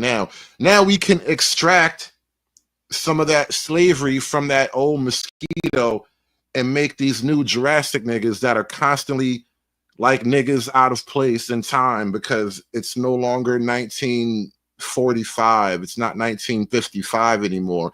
And you constantly want to be this Jurassic nigga trying to fight this old paleo nigga battle. And we just don't live in that world anymore. What I know is that putting a line item cost on human bodies and only counting them as 3/5 of a person is wrong. So for anyone to try to erase the fact that any of that happened, I think not only takes away from the progress of America, because we've come a long ass way, but it also denies the resilience, the strength, the work that African Americans across this country have done for so long to get to where we are today. Well said, Amisha. And the other thing too, Dr. Ome Congo, is that the National Museum of African American History and Culture is not the Slavery Museum. That's right. I've been there several times. It's just one part towards the bottom, the first floor, if you will.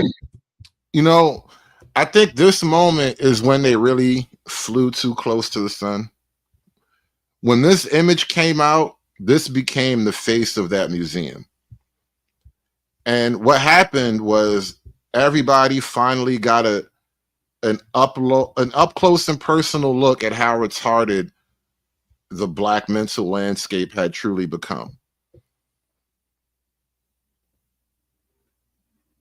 When your resentment of everything white gets essentially, you know, memorialized right here, like this is a forever example of, one, the Black mind's seething bitterness to white people, and it's inevitable self-own, because this is a crazy self-own, but this was an inevitable self-own, because by trying to show the world that white culture is truly a bad thing, you prove to the world that all the great qualities that will actually build a thriving people belong to white people. And you must feel some type of way about that. Because if all these qualities belong to white people, what qualities are left over for the Black people? If rugged individualism and family structure, if the scientific method all belong to the white man, then what does that say about the Black man? That you don't have a word for the future Of the museum. It's not the Slavery Museum at all. But I heard Abby Phillips yesterday on her show, and she did an intro, and then she had some folks there on the panel talking. Bakari Sellers was there. And one of the things that I really want people to understand is that while we haven't seen a president do this to this extreme, the attempt of the erasure of our history is nothing new.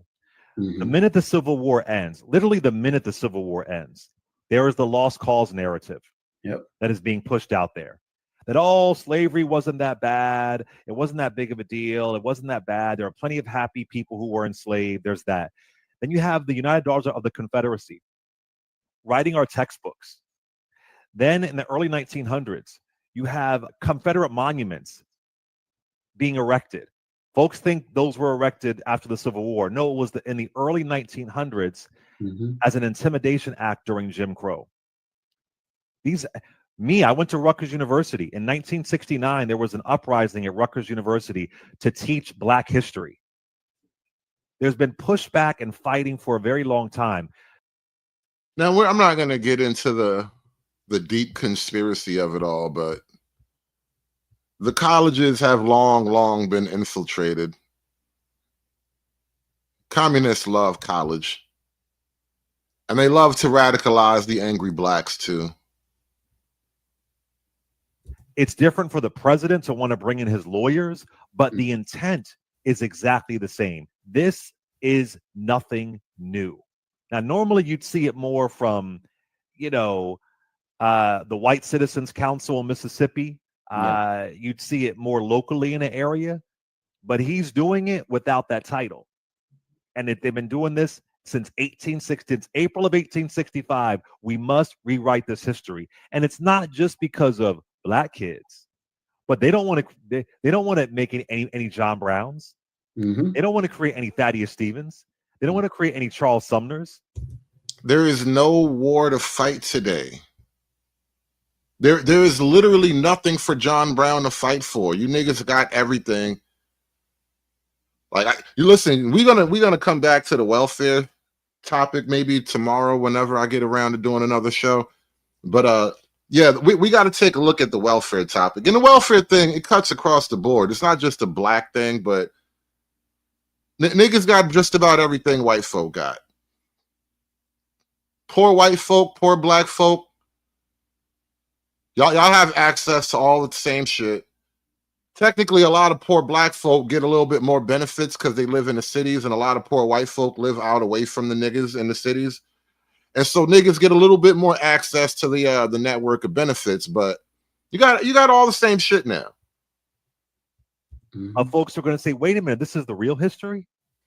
So it's a long time plot of neo-Confederates. Go ahead, Dr. Omekongo. Yeah, it's never going to stop and never has stopped. And be mindful, Trump visited the museum back in 2020 and, said it was a great museum, lovely history and so on. Done with love. Yeah, so the hypocrisy is real. And let's be mindful of the fact that this is part of a longer, more extensive program than just the Smithsonian. As many of us know, the Department of Education is partnering with PragerU, a fake, quote unquote, university, non-accredited, partnering with them. They make conservative cartoons that put people like Frederick Douglass in a docile type of mindset for people to say slavery wasn't that bad. And they're partnering with the Department of Education to have this part of the. Yeah, I'm not really a fan of the PragerU stuff, but it's definitely better than the liberalism.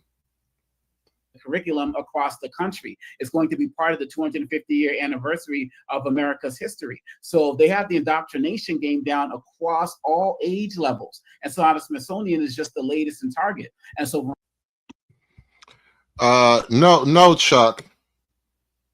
Africans are not field Negroes. In order to be and the term is a field nigger. And in order to be a field nigger, you have to be an American. So in order for you to be a field nigger, Chuck, one of your cousins would have had to have sold you to a white man, and then you come over to America, and then you become a field nigger. You can't just destiny swap field niggas. Get your black ass back. How many times I gotta tell you this shit? Let me crack the whip on these niggas. Get your black ass back. You don't get the destiny swap being a field nigger. You are an African. You are not a nigger. From people to talk about, slavery wasn't that bad. He's quoting basically what Jillian Michaels said last week as well on CNN. They take the narrative and they run with it. And so just as easily, look, we've had Holocaust deniers in this country and we still do. And we used to have a society where, if you said things that were kind of disrespectful towards the Holocaust or the memory of that, it was problematic for your career and so on and so forth. And niggas, this is like the third or fourth time I've done heard the cost brought up as like, well, you respect them. How come you don't respect us? Well, because they're them and you're you, nigga. I don't know how to make it plainer for you without, alerting the YouTube algorithm. But no, they have their thing. You don't get to have their thing.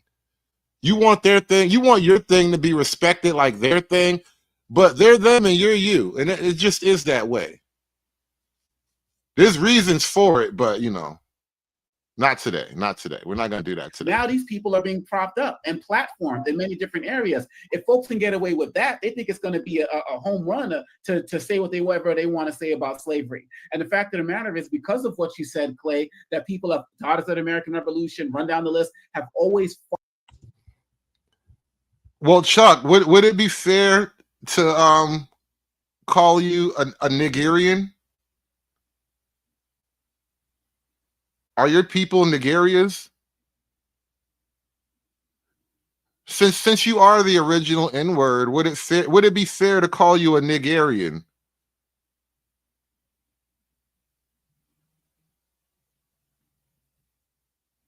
A Nigerian from Nigeria. Is that how that works, Chuck? Are your people Nigerians? Are you a full-blooded Nigerian?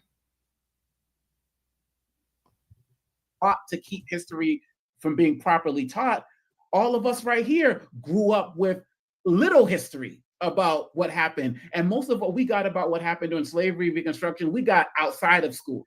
We got it from our parents, from our community, the brothers and sisters in the hood, maybe at the mosque, from hip hop, KRS-One, You Must Learn. Like, so what little we got, they want to strip away as well. And that last part you said, they are also concerned about white people. I remember a moment during the Black Lives Matter movement. Why shouldn't white people be concerned about white people, though? Of all the things white people could be concerned about, why is white people a bad thing to be concerned about? I mean, they are white, right? Shock, I know. When they were about to arrest this young black boy, as a student, and when one of his black female classmates, white female, this young girl, stood in the way of the cops. And that type of moment is something they do not want to happen in this country. They don't want more Viola Luozos and other types of people who stood up, and that's also part of it. And this is— Oh yeah, that's almost done. All that sympathy from the George Floyd era, that shit about dried up. Everybody celebrates when niggas get arrested now. That shit is over with. Everybody's happy to see niggas go to jail now. And you got nobody to blame but niggas, bro. That body cam, don't nothing kill a narrative like body cam, man. Let's move away from these miserable niggas. The Smithsonian Institute continues to be at the center of the Trump administration's heavy-handed revision of U.S. history. Now, since taking office, the president has ordered officials to eliminate so-called improper ideology from its museums. And just this month, the Smithsonian's National Museum of American History altered an exhibit that referenced Trump's impeachments. Now the White House is planning to carry— You know what? I would pay, I would be willing to pay money to see David and Chuck debate African history. That shit would be that would be good YouTube content. David and Chuck debating African history.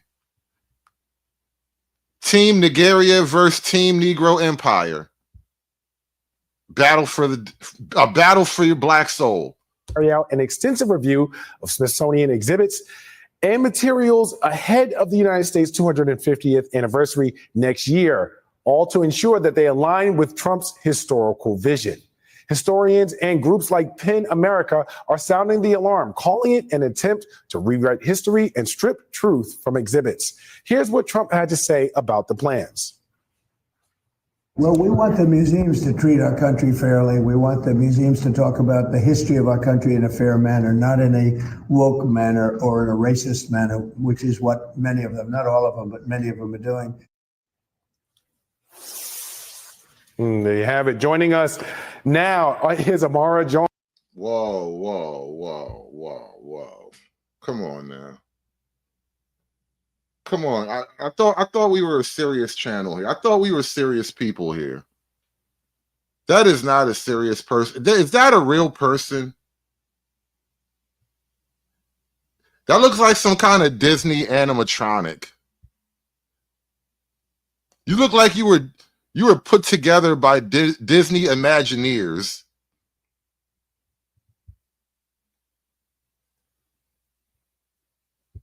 That looks like what Disney is a pot of greed.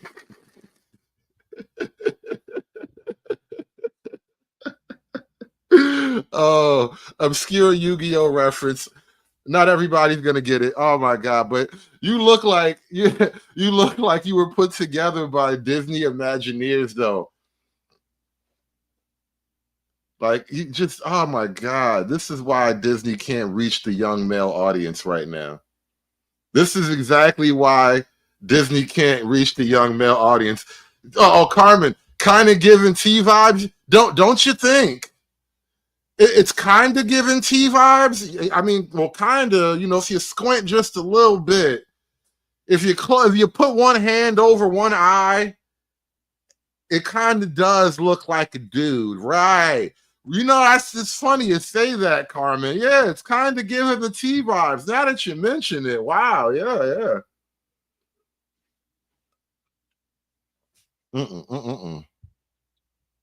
How am I supposed to do real news? And look at the white guy's face right next to him. Oh man, look at the white guy right next to him. Well, I bet you wonder how I bet you wonder how I wound up here. Oh my God. Yeah, oh man. Big is the regular, straight-laced, corn-fed white guy right now. It just has to be the most surreal thing you could ever imagine. Like, just there are moments I just know that for white folk there have to be the most like almost out of body type of moments that you've encountered dealing with like just modernity and diversity and all the things. Cause look on he almost looks like in a weird place of like pain and laughter though. He's like trying to laugh through pain. Have you ever tried to laugh through pain before? It looks like he's trying to laugh through pain. Like everything he's done in life has led to this moment, and it kind of hurts a little bit, but it's also weirdly funny. Like he has a sense of humor through it all. This is some Kevin Hart laughs at my pain type of face right here. I have a theory about that, but I don't think I should say it on air. I too have noticed the overrepresentation. And I think, I'm not going to say what I think, but I do notice the overrepresentation. That is that is a lot of face. Poor white guy. An award-winning journalist and the founder and CEO of Translash Media, and Dean Obadala is back with us as well. And Martin, your response, or what is your response to Donald Trump's reasoning around no woke, no racism, but this also being a museum that is supposed to tell an accurate reflection of American history? Well, there's no authoritarian takeover that is. Oh my God. I don't know if we can do this, man. I don't know if I can do this. Oh God. The voice, no. What just happened? What am I hearing? Hey,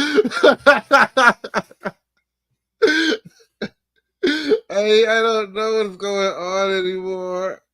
I don't know what's going on. I just want to do regular stuff. I just want to have regular content. I don't know why. Oh my God. I don't know why they keep trying to hit me with this weird stuff, man. Like, why can't I just watch TV and have regular people do regular news? In history. Well, there's no authoritarian takeover that is successful without also taking over culture. I feel like this is a giant shit test, bro. All about that bass. That bass. All about that bass. I feel like this is a giant shit test, though. Like, I am daring you to treat me normal.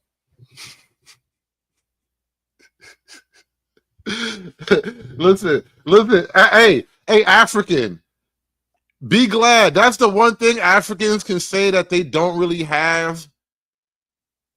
You don't have transgender spokespeople, all right?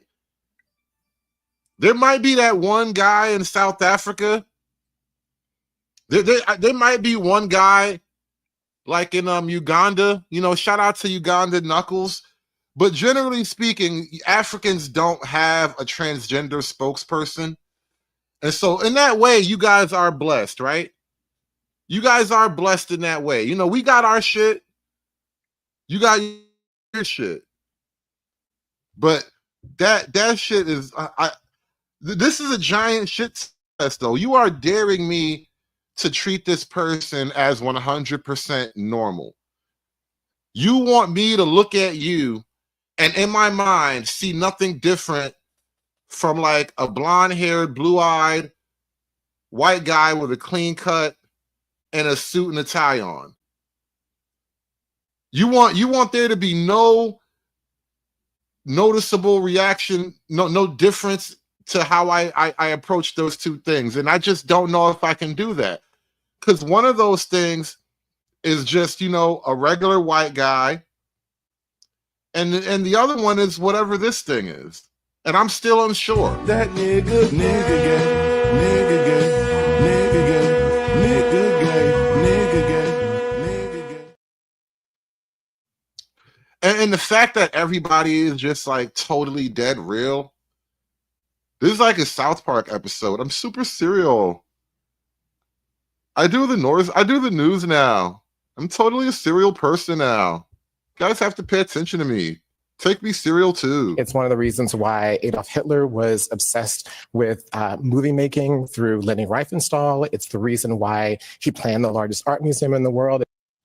I know you did not just bring out a black trans person to tell me about everybody's favorite German uncle. You are literally the thing that everybody's German uncle warned us about. If only you had listened to your crazy, drunken German uncle, you would not have to be subjected to this mess. You know what, Uncle H, he made a lot of mistakes, perhaps. You know, he might have been a little crazy. I heard he was a little liberal with some of the drugs later on. But he was trying to warn he was trying to warn us, all right? My uncle, my crazy, drunken German uncle, he was warning us about this very thing. Uncle H would shake a black man's hand, but he will not shake that person's appendage. I don't even know if that person has a hand. Can you trans a hand? Is it still like the same gender hand as it was before? I don't even know how that works anymore. It's the reason why in the closing days of the Third Reich, Goebbels et al. Were spending precious resources on making fantasy movies about German history, because you have to limit the idea of what's possible. And they know that culture and the arts are doing that. And so there's... See,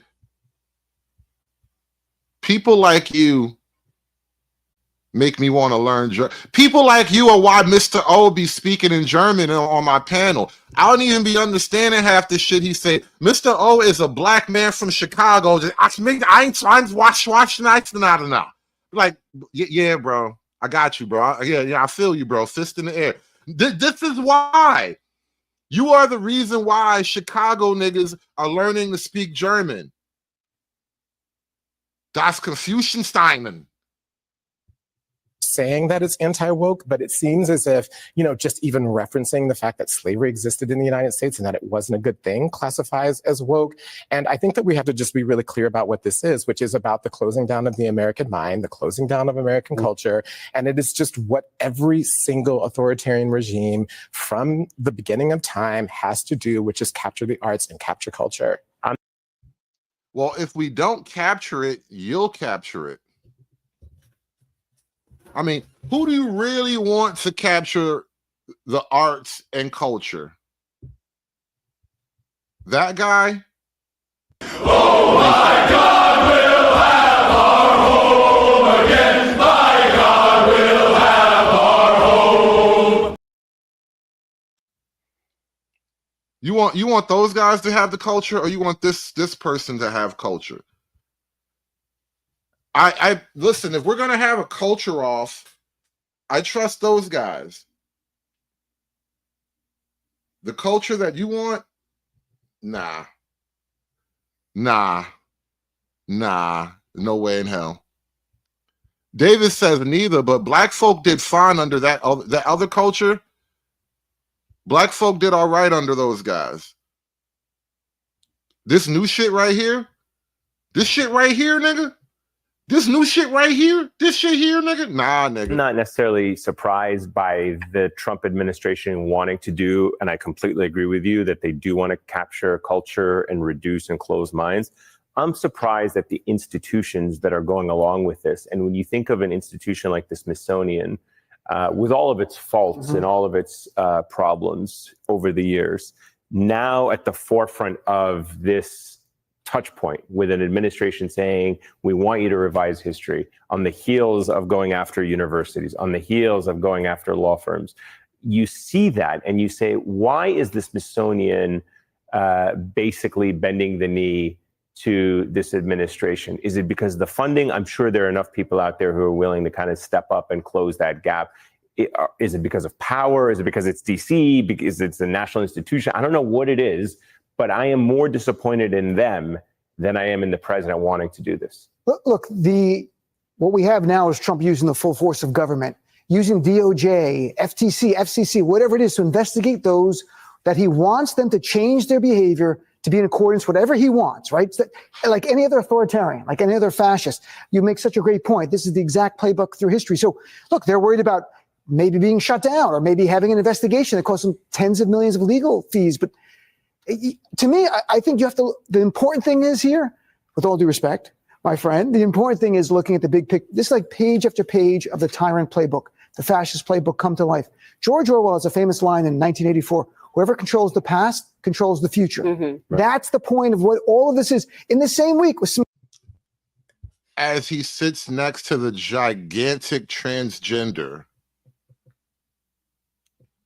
you want to control the past. You and your gigantic transgender ally friend person, you want to control the past, though. What happened to you, white man? What did they do to you? Did they threaten your family? Do they have pictures of you doing something horrible to some kind of animal or a child? Like, what happened to you, white man? Why are you here next to this giant transgender thing of color wanting to control the past? Smithsonian, Kennedy Center, and troops in the street. This is the playbook come to life. Yeah. We are at war in America, and Democrats need to get that more. What I'm saying is, I understand that, but look, the pressure is too much. The Smithsonian Institution is not aware of that threat that you're talking about. I think they are, but and they want to go along with it. One of the sad stories of the last several months, Eamon, and we've talked about this when we've covered higher education on the show too, is that people like to believe that these institutions that sell themselves, they market themselves as being about academic exploration and. No, you know what? Max Payton, that's not exactly a shocker here. The white's been gay also. It dates all the way back to Greece. It goes back before that. You know, all this weird shit. You know, listen, the world has done weird shit. I don't think any one race has a lock on weird sexual proclivities, right? You know, everybody talks about how cool Japan is, how amazing their culture is, how they get like almost autistically perfectionist about certain things. When they do a thing, they really master a thing. The Japanese are some of the freaky deakiest people out there. Like, tentacle porn was born on Osaka. All right, tentacle porn is a Japanese thing. All right, it's not that any one group has a lock on sexual degeneracy or anything like that. But what I really balk at is the idea that Black America is the face of all the progressive sexual degeneracy. Carmen, you don't even want to know, babe. Listen. You just stick to regular, nice, G-rated movies. You don't want to know what them tentacles be like. Them tentacles will change your life, Carmen. You do not want to go there. Just back away slowly, Carmen. You didn't even hear that. You didn't even hear that. I promise you. Yeah, just back away slowly. The things men talk about casually sometimes, just let that shit go in one ear and out the other. But yeah, it's a real thing. You don't want to. Yeah, the Japanese, they're extra, and I love them. God damn it, they're cute people, but that shit's crazy as hell, man. Anyway, the point is, there's always a giant Negro, transgender, disabled lesbian person on television telling everybody what morality and what rules are, how to be something. And I just take issue with making Black America the representative face of the LGBT plus plus plus. Like it irks me. It really does. Intellectual integrity and debate and all these higher ideals, that actually the people running them are very committed to just surviving. And they want to keep their jobs and they want to keep their thing. So how do we work this out? And they're kind of thinking in the short term. And it's heartbreaking when you come to the realization that the space that, I interviewed Amy Sherald, who's a legendary painter who actually just pulled her show from the Smithsonian because they were allegedly upset about one single painting in that show that depicted a transgender person. Why are there transgender people in Smithsonian paintings? You're going to have transgender artwork right next to classic, Langston Hughes and Harlem Renaissance material, right? Why is that considered a celebration of blackness? Because transgenders exist? Like, you know what? If you really want to do a thing, how about all the LGBTs and the transgenders have a museum? And it can be multiracial, it can be multi-ethnic, non-denominational, no straight white men. Like, you can have your own thing. Why do you want to keep sticking your nose in everybody else's business, though? Like, it's not black enough unless you have a handicapped transgender wing in there too. We have to have representation. Like, why? Why do you have to be a part of that? And True Hype with the 5 ball, he says, by that same logic, Hood, who has control of the past and the schools, right? The overweight, transgender, handicapped woman of color. That's who is in control of the schools and other institutions, by the way.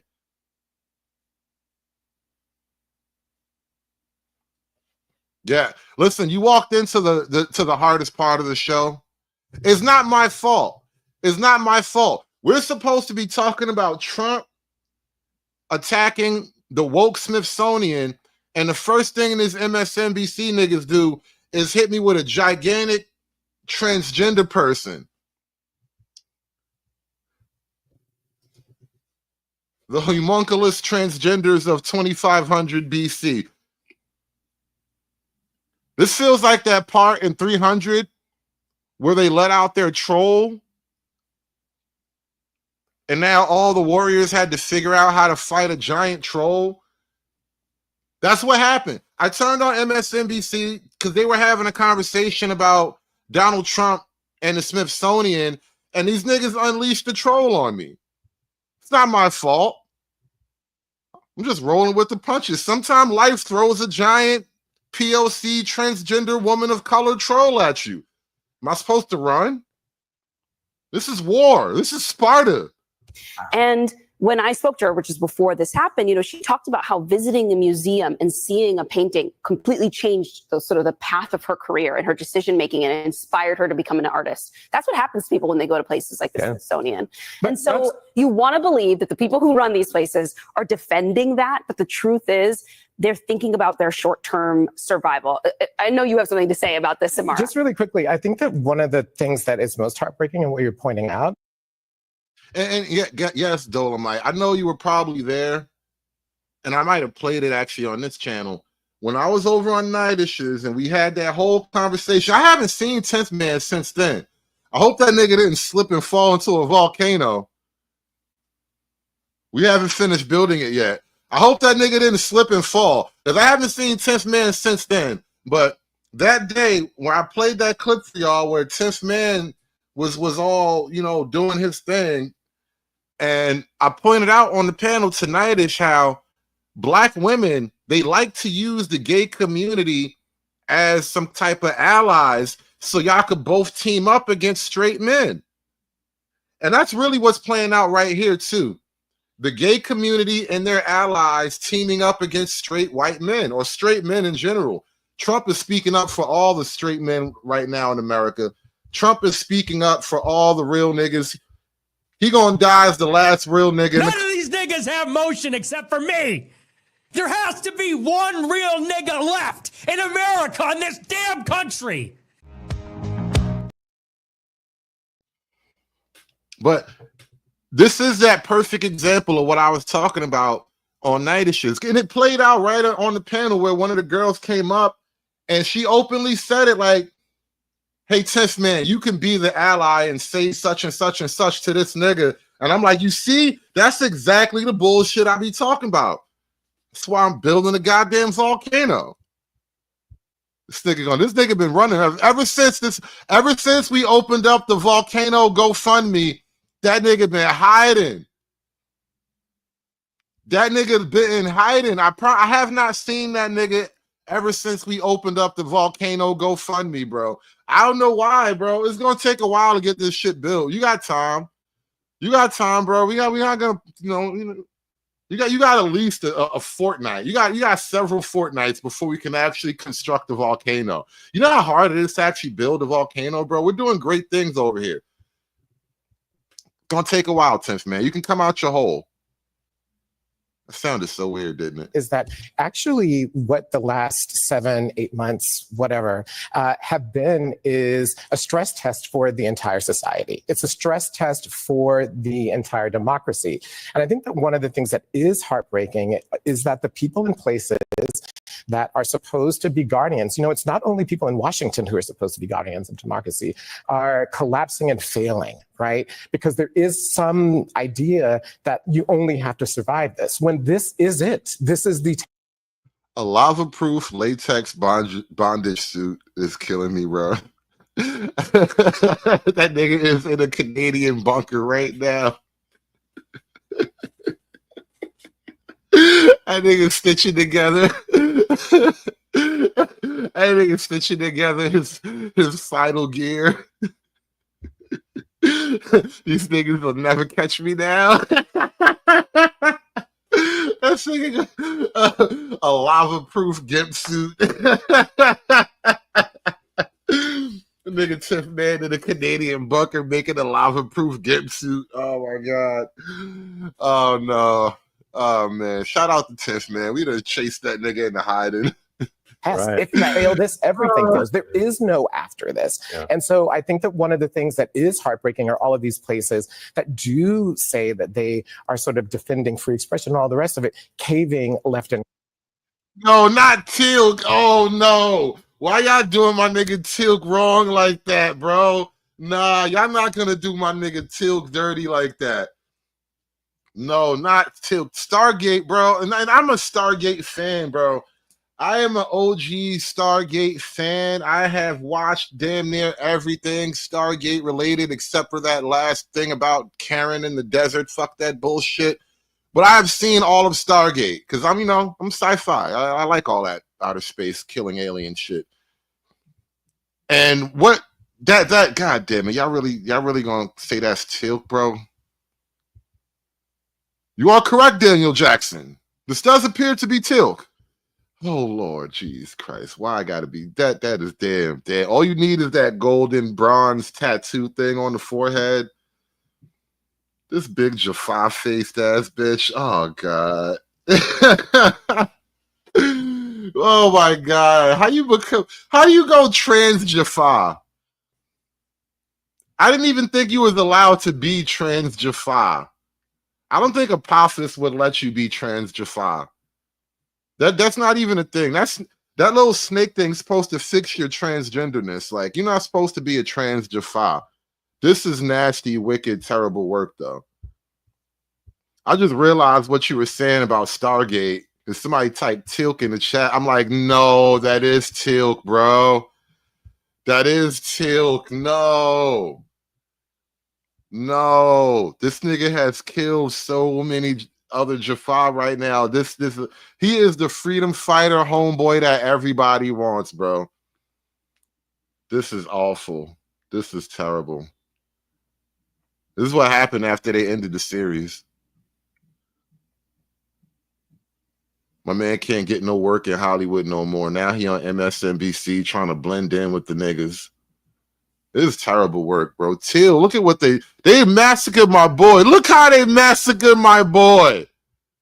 Do say that they are sort of defending free expression and all the rest of it, caving left and right. And that is actually our failure collectively. And I think you have to then stop looking to some of those institutions and begging them to be better and different, and start figuring out, well, where are the artists going to go? Where can I see Amy Sherald's work? Where can I see stuff that's going to challenge me? Where can I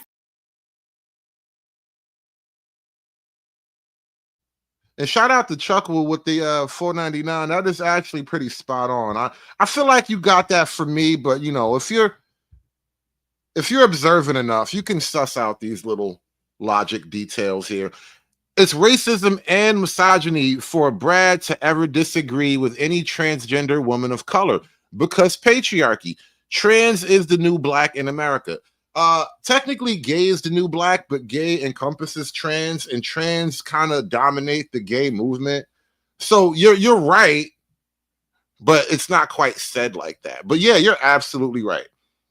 The logic is totally spot on, bro. And shout out to Chuck with the $4.99 super chat. Hit that like button, y'all. Hit that like button. I know this is a rough one. This is a rough one. We all trying to figure out how we wound up here. How do it equivalate? Give me the money. Give me the money for all that I would do. Give me the money. Yeah, you heard that here first, Carlton. The trans patriarchy. I coined the term like 2 years ago. The trans patriarchy is real. And this is the weird thing about patriarchy. As much as the women, the liberal women, they claim they hate patriarchy, down with the patriarchy, they want to destroy patriarchy, they have no problem with the transgenders imposing a patriarchy of their own over their culture and community. And so it's just weird. So now you get to have transgender men assert themselves over women, and that's not considered a patriarchy. It's strange. It's all odd to me. Find a book that's going to make me uncomfortable or make my kids expand their minds and their sense of the world. I think people need to start figuring out how they're going to do that in a communal way, because these institutions are telling us.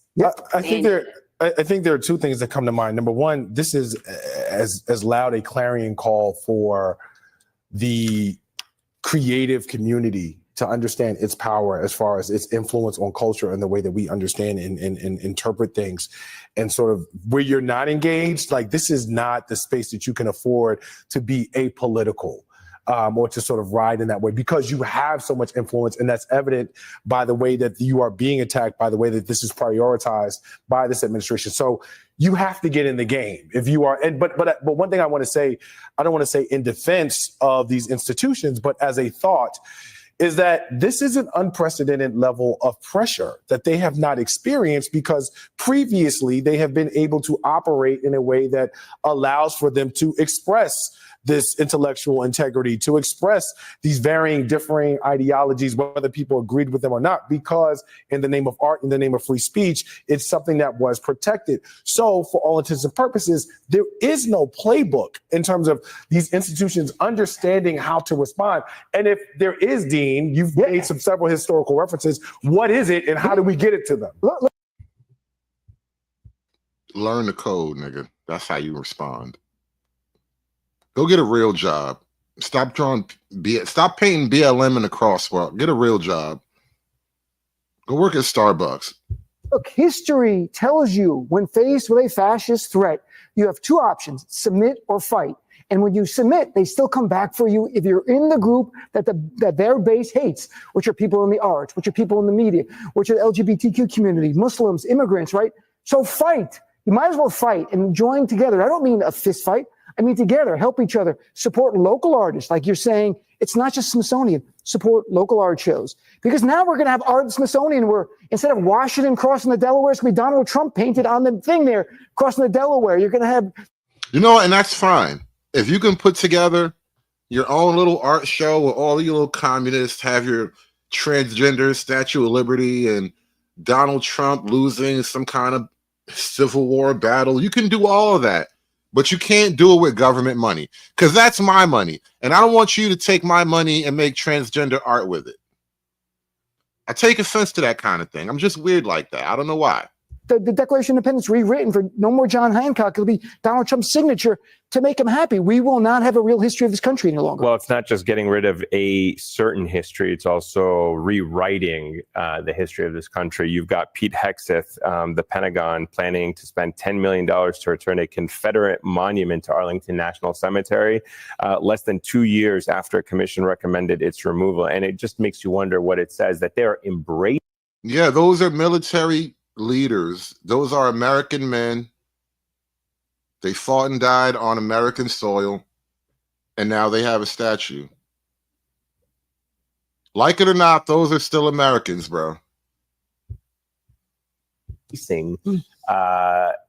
Treason. I mean, basically, that's what the Confederacy was. And spending that amount of money to do it. Yes, exactly. I mean, at the end of the day, the Confederacy was a group of people who tried to break up this country. They were and you lost. They were traitors. Right. And But they don't think that they lost. I mean, that's one of the problems, right? Is that the United States never prosecuted.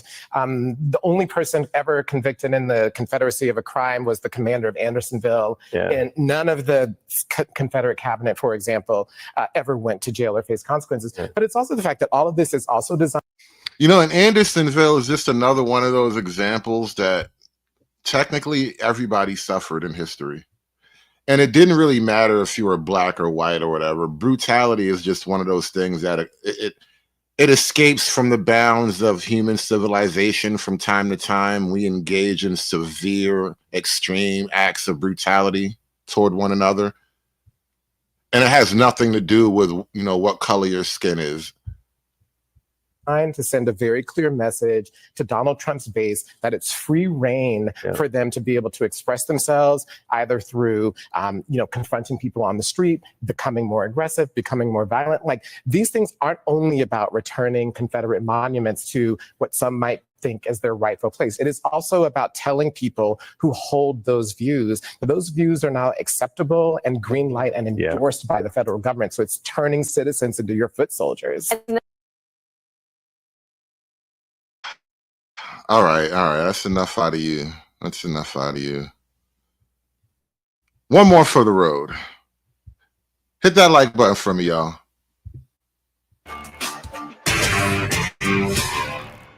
All right, Lindsay, what's in your lens today?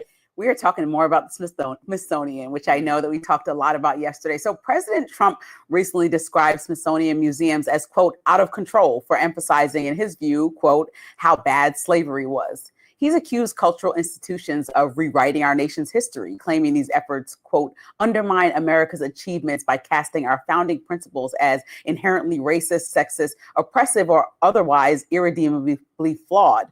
But let's just pause there real quick, because history is not a highlight reel. It's the full story, the triumphs and the traumas.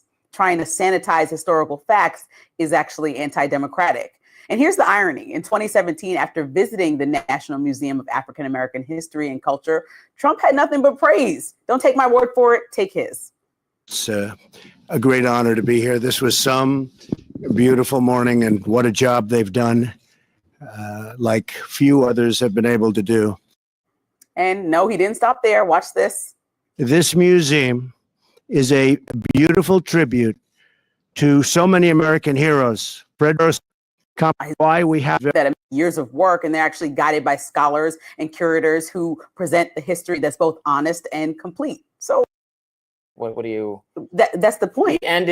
We ended obviously slavery. We ended the mistreatment of Black people that followed the slavery period. We did civil rights, as you said. We have gotten rid of all of the abjectly discriminatory, racially discriminatory policies of our government and also of private businesses by law. So what is there? Right. And we're going in government agencies right now and taking out departments that directly affect, making sure that we have equal environments. Naturally, people are not going to choose the right thing and say, oh, I want diversity in this office, which is why programs around diversity were created, because you want to see more people that reflect society. Naturally, people were ostracized from institutions and situations, which is why HBCUs were created, which is why we have this system.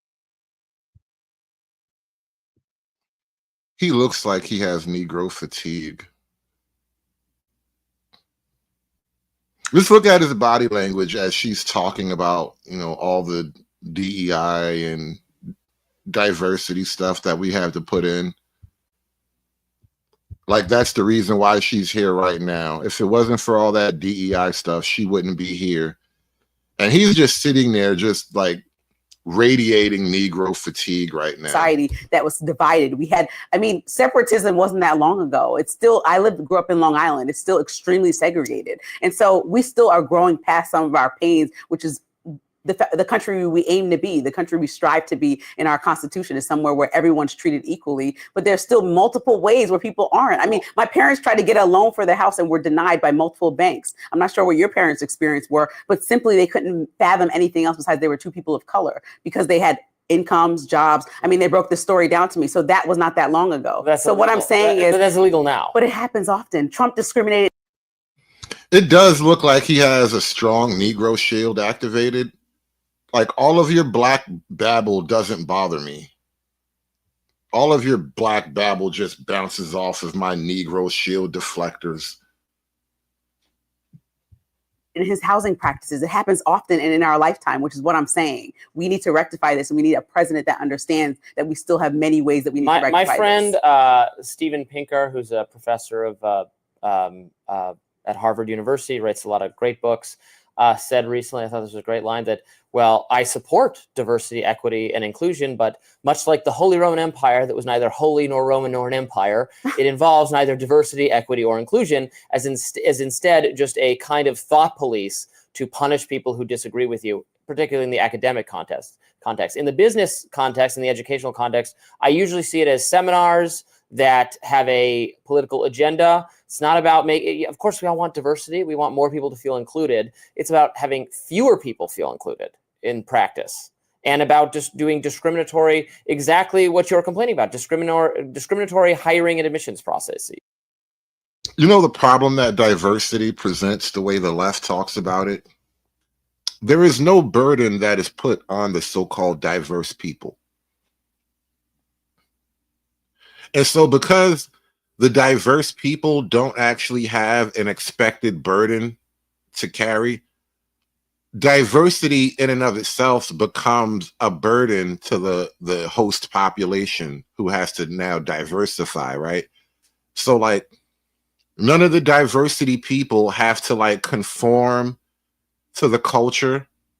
The culture has to bend to them. So now we have to, you know, do our government services in Spanish and, I don't know, whatever, German and some African languages, Arabic now, right? We have to print up our documents in, like, triplicate now to accommodate for all the other languages, because there is no burden placed on the diverse people. And so there's just all this evidence that people are kind of feeling. We're kind of struggling under the burden of diversity right now as a culture. Even Black America is struggling under the burden of diversity and all that. No, I don't think so. I think it's about equaling the playing field. And the equity part is the biggest part of that conversation. And everybody who doesn't understand that, we don't have a lot of time, should look up what equity actually means. And then they would understand what we're asking for, not to take a spot. White and Asian people are. No, it doesn't. It means that, no, it doesn't. It means that they're starting from the same beginning, and so that they can match up with opportunities. It means given the same resources, we can all move forward in the same way and achieve the American dream in the same way. Exactly equal. Yeah, but that's why pulling people up who didn't have the opportunity to access some of the resource and putting them in. And that's the real secret of equity, as she calls it. It's an attempt to legislate equality among individuals. And you can give people a broad general concept of equality before the law, but you can never actually make all the individuals equal. And that's what they're attempting to do with this equity conversation, is to find a way to make any one random person equal to everybody else in whatever field they want to be in. And that's just not how it works, right? You being an overweight person of color isn't credibility enough to be in the room with other people just because you have all of these other things going along with you. But the argument is that we're just not good enough if we don't get the opinion of the overweight lesbian woman of color, or the transgenders, or the illegals, or whatever. And it's just not really, we're not really trying to hear that anymore. places like colleges and institutions will provide them the same opportunity for the American dream based on systemic reasons why they weren't able to get there in the first place. This is what I'm saying, why equity is important, because everybody is not on the same playing field, right? You lost me. Okay, New York City Mayor Eric Adams campaign. His Negro shield is impenetrable. Look at him. Look at him smiling. Strong Negro shield intact. And none of that bullshit means a damn thing to me. He's like, yeah, I heard you. You lost me. Sorry, Keisha. Bye, Keisha. On to the next one. But that being said, we are, in fact, on to the next one. We're going to wrap this one up right here. I am actually running up against the clock all of a sudden. I am out of here. Way too much time. Guys, thank you so much. Oh, I'm getting tongue-tied. Thank you so much for watching the show. Hit that like button on your way out. This has been Trump versus the Smithsonian. Can we ever get over slavery? Let me know in the comment section. What do you guys think about this whole slavery issue? Can Black people get over slavery? If you think it's possible, what do you think it will take for Black people to get over slavery? Do you think reparations... I know. Do you think reparations is going to be what helps Black people get over slavery? Do you think if Black people get the check, we'll just stop talking about that 400 years? Like, what amount of money will Black folk take to stop talking about 400 years of slavery? What if all Black people, every man and woman, 18 and up, get unlimited food stamps for life? You get $300 in food stamps a month, unlimited. No, indefinite. I'm sorry, indefinitely. You get $300 a month in food stamps for life. Do you think that would like help? Because listen, that money goes a long way, actually. If you know how to budget, you know how to cook, you can do a lot with that $300. You can start a side business, you can sell empanadas or whatever. Start a little lemonade stand. What will it take for Black folk to get over slavery, though? Is it even possible? Will we forever be the slaves of America? Are we the immortal slave? All right, we're like perpetually running away from the plantation, right? Never quite free and always running.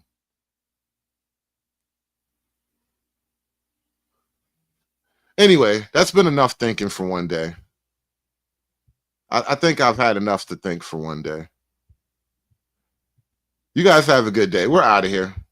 Like, share, and subscribe. Thanks for watching, y'all. Aspiring to be patriarchs like what white men have, that isn't freedom. That isn't going to help anybody. It's certainly not going to help Black people. It's done. It's done. It's done. It's done. It's done.